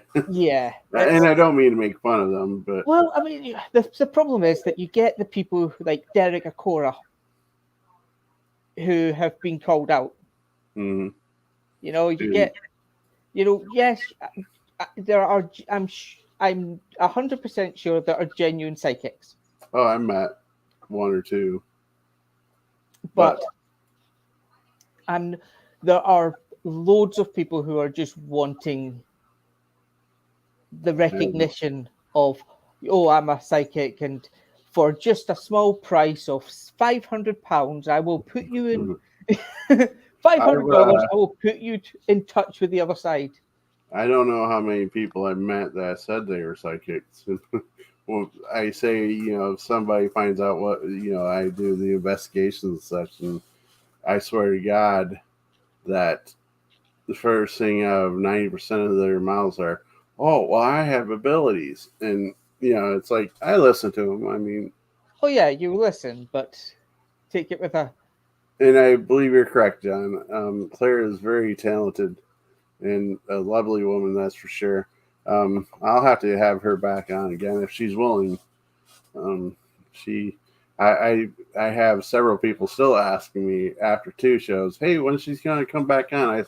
I'm like, well, I'll just let her have the show, and I'll just quietly sit in back and do the background stuff. It But it helps if you've got somebody charismatic, somebody who actually can help you carry the show rather than somebody sitting here going, yeah, very true, and I yeah. appreciate every single person that's been on. But I've had both, like you're saying, quick one word answer, and it's like, okay. And And you're trying to, it's like, I'm trying to stretch this out and not have people leave because they're just like, oh. But right. yeah. And I don't either. A, they're nervous, or B, it's just their personality, and Yeah. that's fine. And then we have the others that I could have a back and forth conversation, and we do well. And we have others. Claire is of the nature of, you ask her a question, and she'll give you a well answer for 15 minutes. But what she says makes sense, and it's not just like a droning on for 15 minutes. She has interesting things to say.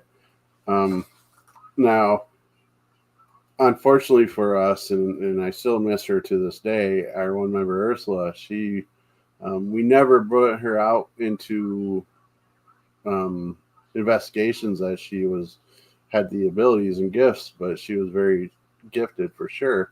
She's passed away now, but I mean, she was to the point where we were on a case 3 or 4 hours away, and she had to stay back home.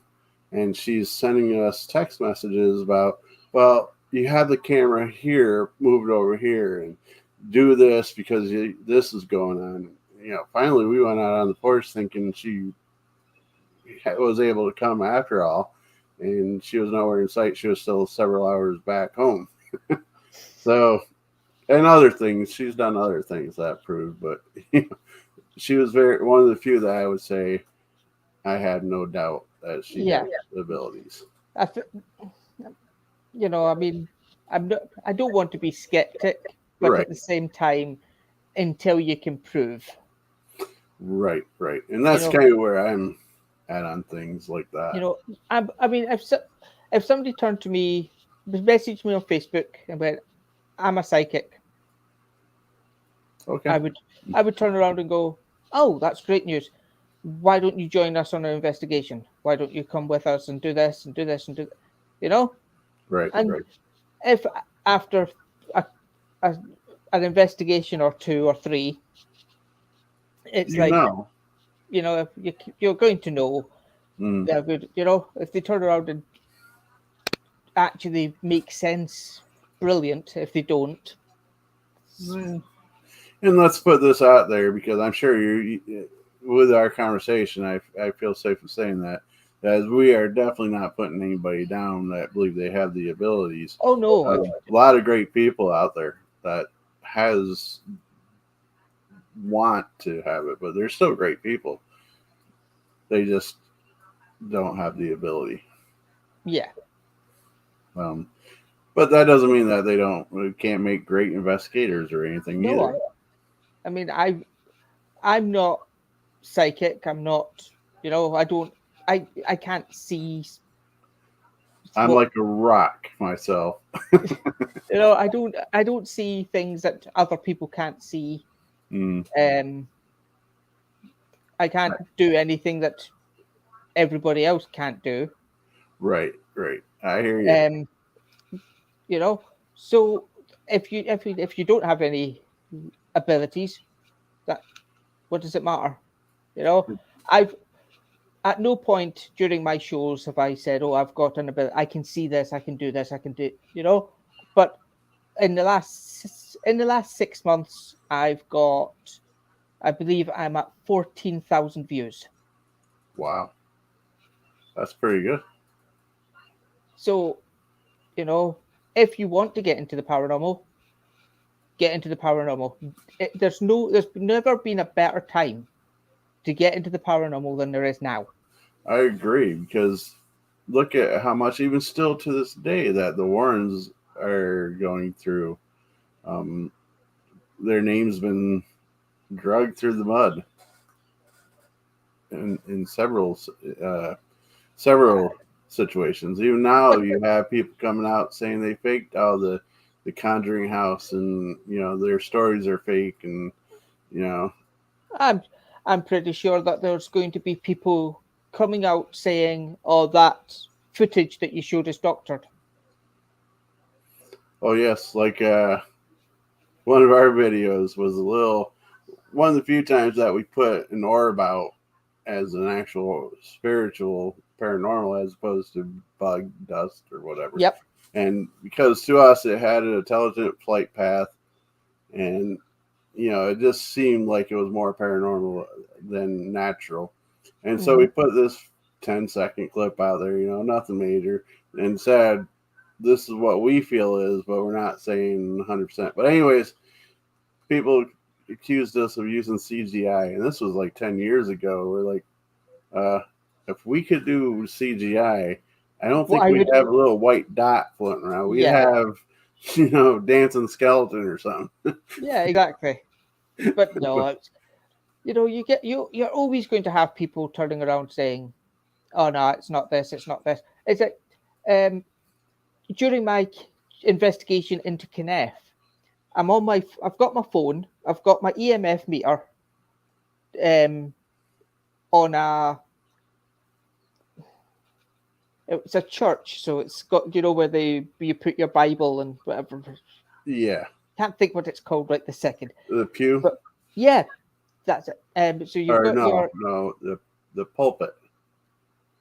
The pew is the bench. So it's so my EMF meter is sat on top of that, and I've got my phone, and I'm seeing this orb, and it flies towards the EMF meter, and it affects the temperature.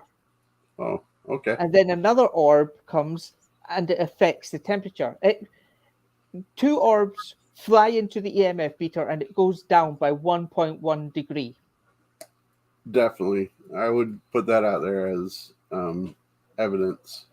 I mean, an insect isn't going to affect the temperature. A piece of dust is not going to affect the temperature. No. You can't tell me, oh, well, it's not. Yeah, sometimes we have to stand firm on our stuff as well, because you do get that. I've been blessed. My group's been blessed. Everybody that's been on our pages and such have been very respectful, and they came out and said, well, this is what we see. Take it as it is. How, take our comment as a comment. And so we never truly had any true bashing on our stuff, which I'm very happy, because I know the internet is a very dark place sometimes. Oh yeah. So knock on wood that continues, that we're blessed with that. And so far I've seen most of the P3 program seems to have positive people in the comments and such. So yeah, I've not seen anybody who's not contributing and not, or just like I said, there's no negativity at all. Somebody like yourself, your original plan falls through, and you just put up does anybody want to come and right. And during this podcast, another person just went, the person who's supposed to be on my podcast now hasn't shown up. Does anybody want in? Or can anybody help? So I see the messages popping up in the background, but I haven't really looked at them. But yeah, it was Lisa, I believe, was saying that. And then PDX said, "Oh, I can jump on." Oh, nice. Okay. My response was, "Dear God."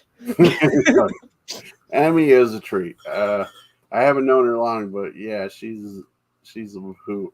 And that's Clinically another great insane, I thing. believe, is the way to describe her. What's that? Clinically insane, I think, is the way to describe her. I was being nice. But that's another great thing is the mixture of the group is you got the laid back to the technically insane to the hyperactive. It's just a nice variety. The podcast would be boring if we all had the same personality. And that was the idea behind P3 Entertainment, is not to have everybody off on their own, which everybody still has their own channels. Don't get me wrong.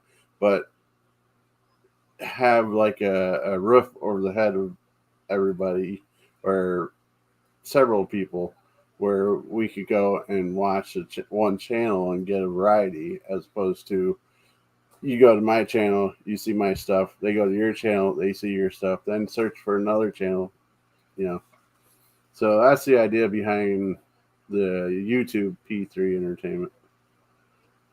Yeah. But now we're hitting 2 hours. 2 hours, yeah. Which is fine. I'm not saying that to be snarky or anything. I didn't think that I had the endurance tonight to last more than an hour, in all honesty. So I really appreciate that you kept me on the show and going. That's for sure. Of course. Now I'll probably sleep until 1, 2 in the afternoon tomorrow. No. You can. I can, because my vacation time. I don't work on Sundays anyways, which is a blessing. My thought with this staycation is I've got some backlog videos to go over and put together and such, and I probably got at least 10 hours of audio to go through.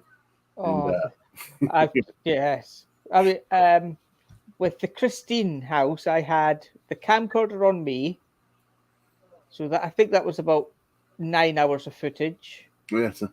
I had the static camera. That's another 9 hours of footage. Right. I had my digital recorder that I had.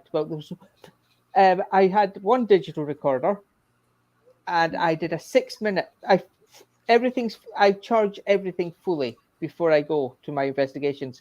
Right. And I had my digital recorder. Now, I've had this digital recorder for a little while, and in my past investigations, I've done 8 hours, and the battery's still full. Just fine, right? I did 6 minutes. And something took the energy. I did a 6-minute recording, turned it off, and when I picked it back up, out of battery. Nice.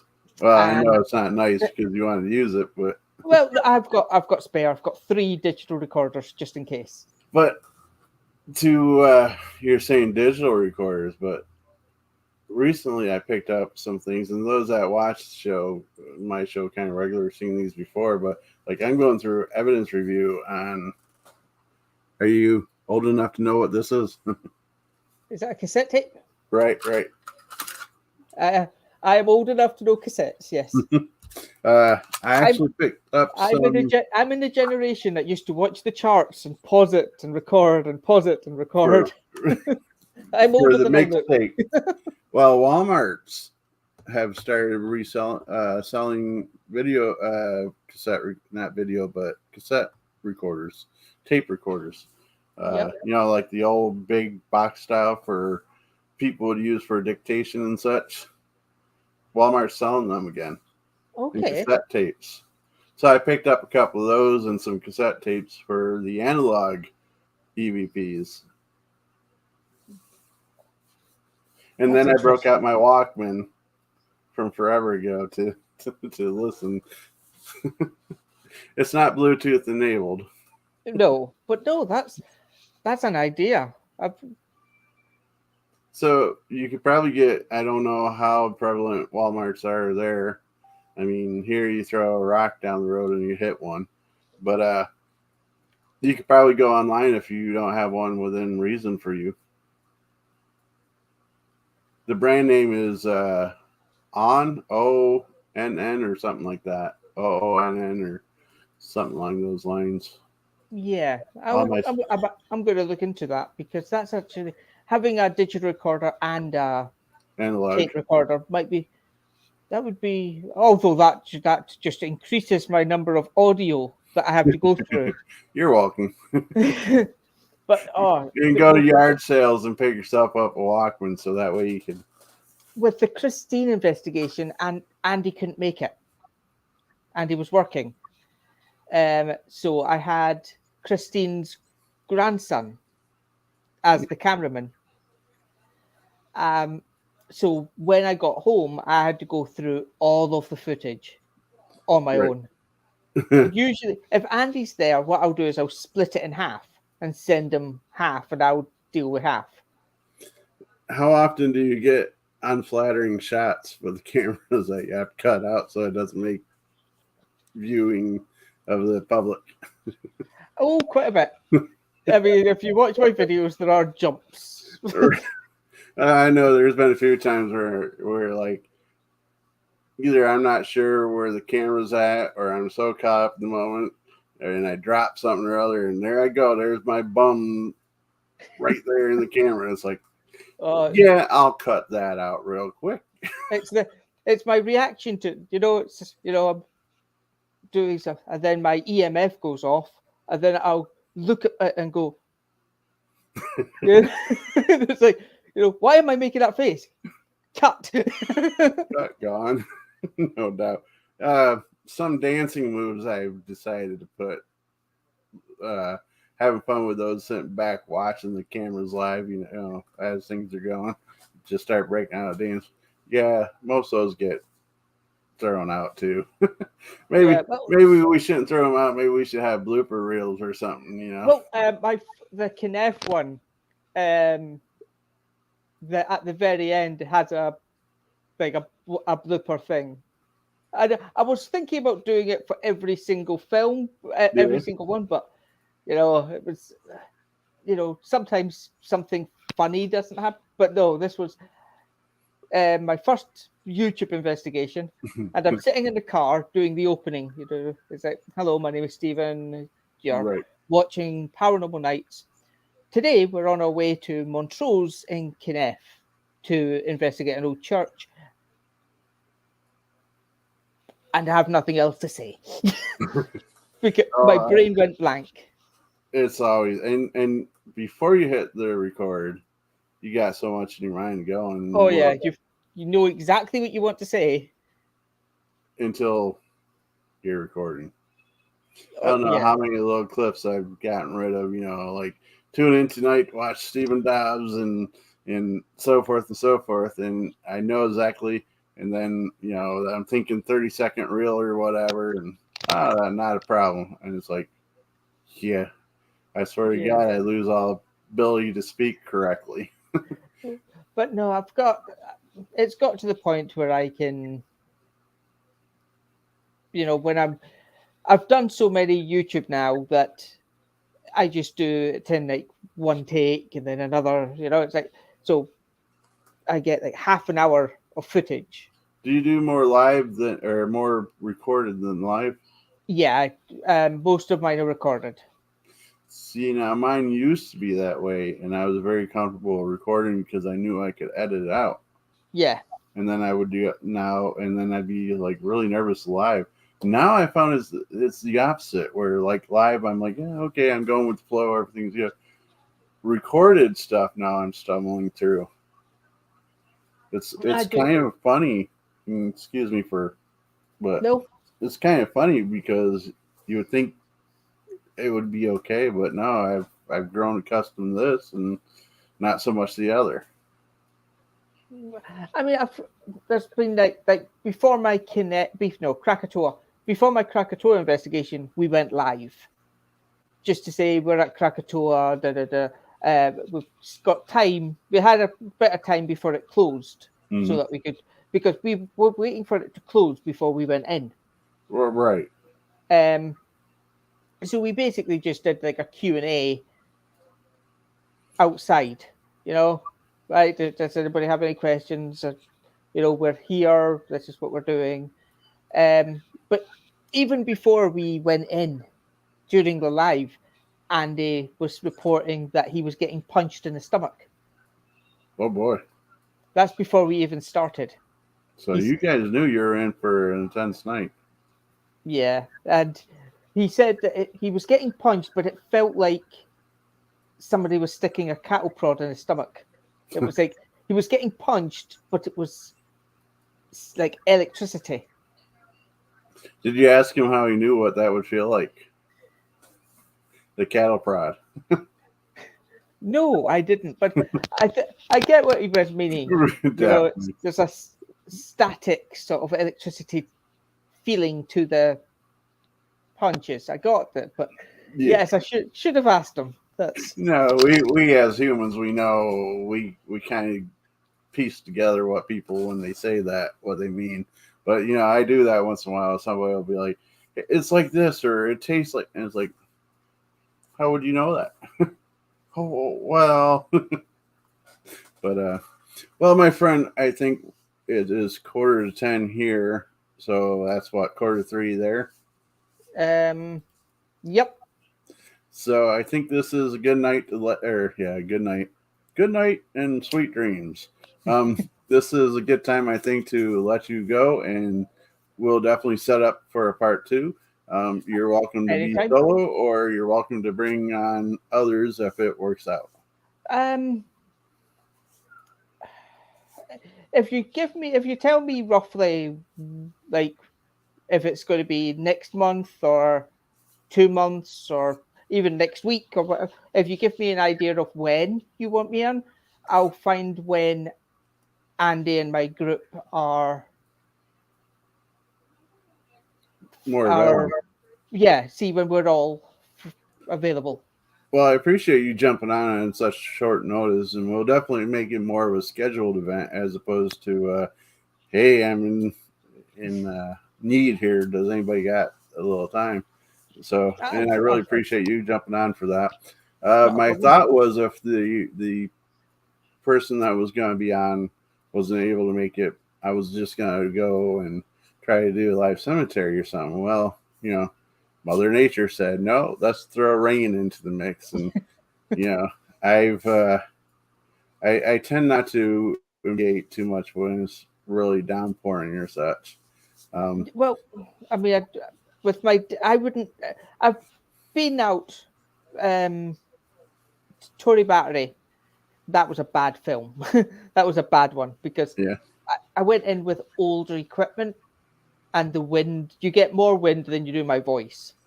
Well, yeah. And it was wet, it was cold, it was miserable. And waste of time in the end because nothing was picked up. Well, that's like I was saying, I didn't want to investigate in the cold. I don't care for that. But my one son never been truly on an investigation before. And he was like, Dad, I really want to go. Dad, I got today off. Dad.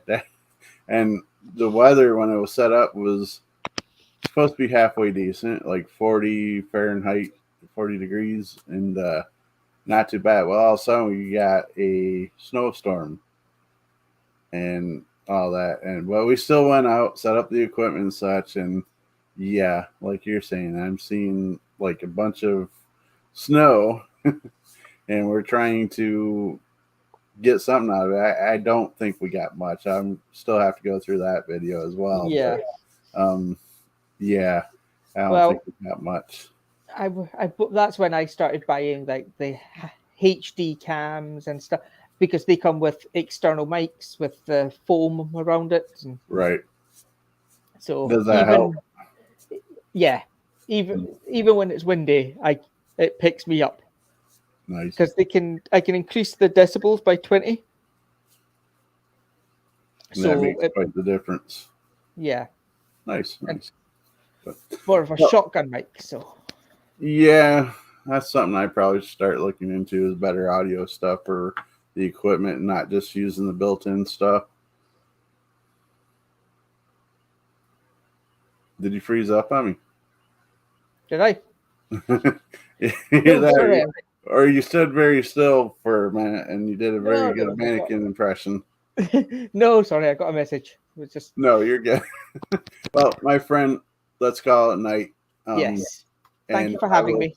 Oh, it was a pleasure, and look forward to having you on again soon. And I'm sure we'll chat with each other over messages as the Yep, days progress. I'm always Thank on, except so. when I'm Thank not. you, and you have a wonderful night. You too. Bye now. Bye. Well, my paranormal fanatics, my fellow paranormal fanatics, I appreciate you joining me again on another Saturday night. My mind is kind of sluggish at the moment, so forgive me. I had a wonderful 2 hours. Hopefully, I gave Steven enough energy to make it worth his time. He seemed like he enjoyed himself, and he said he will come back, which will hold him true to that word. Um, so I appreciate you coming and checking things out for all this time, and we will be doing more random stuff as well. The weather's getting better, so we'll do some more investigations. I have this whole week off, so my goal is to get through all audio and video that we have and put everything out that we can. So I'd say by the end of this upcoming week into next week, you'll start seeing. It might be a little dated now, but you'll start seeing evidence and video and such coming out. Hopefully, there's evidence that's presentable for you guys. So um, I definitely appreciate everybody for being here, and I wish you all a very, very happy holiday. Enjoy your barbecues and such, and take time to remember what the holiday is about, and observe a few moments of silence and such for those that gave all. Uh, and as always, stay spooky, my friends. Well, hey everybody, thanks for stopping down and appreciate the visit. Now get the hell off of my porch. We'll see you the next time. Come on back.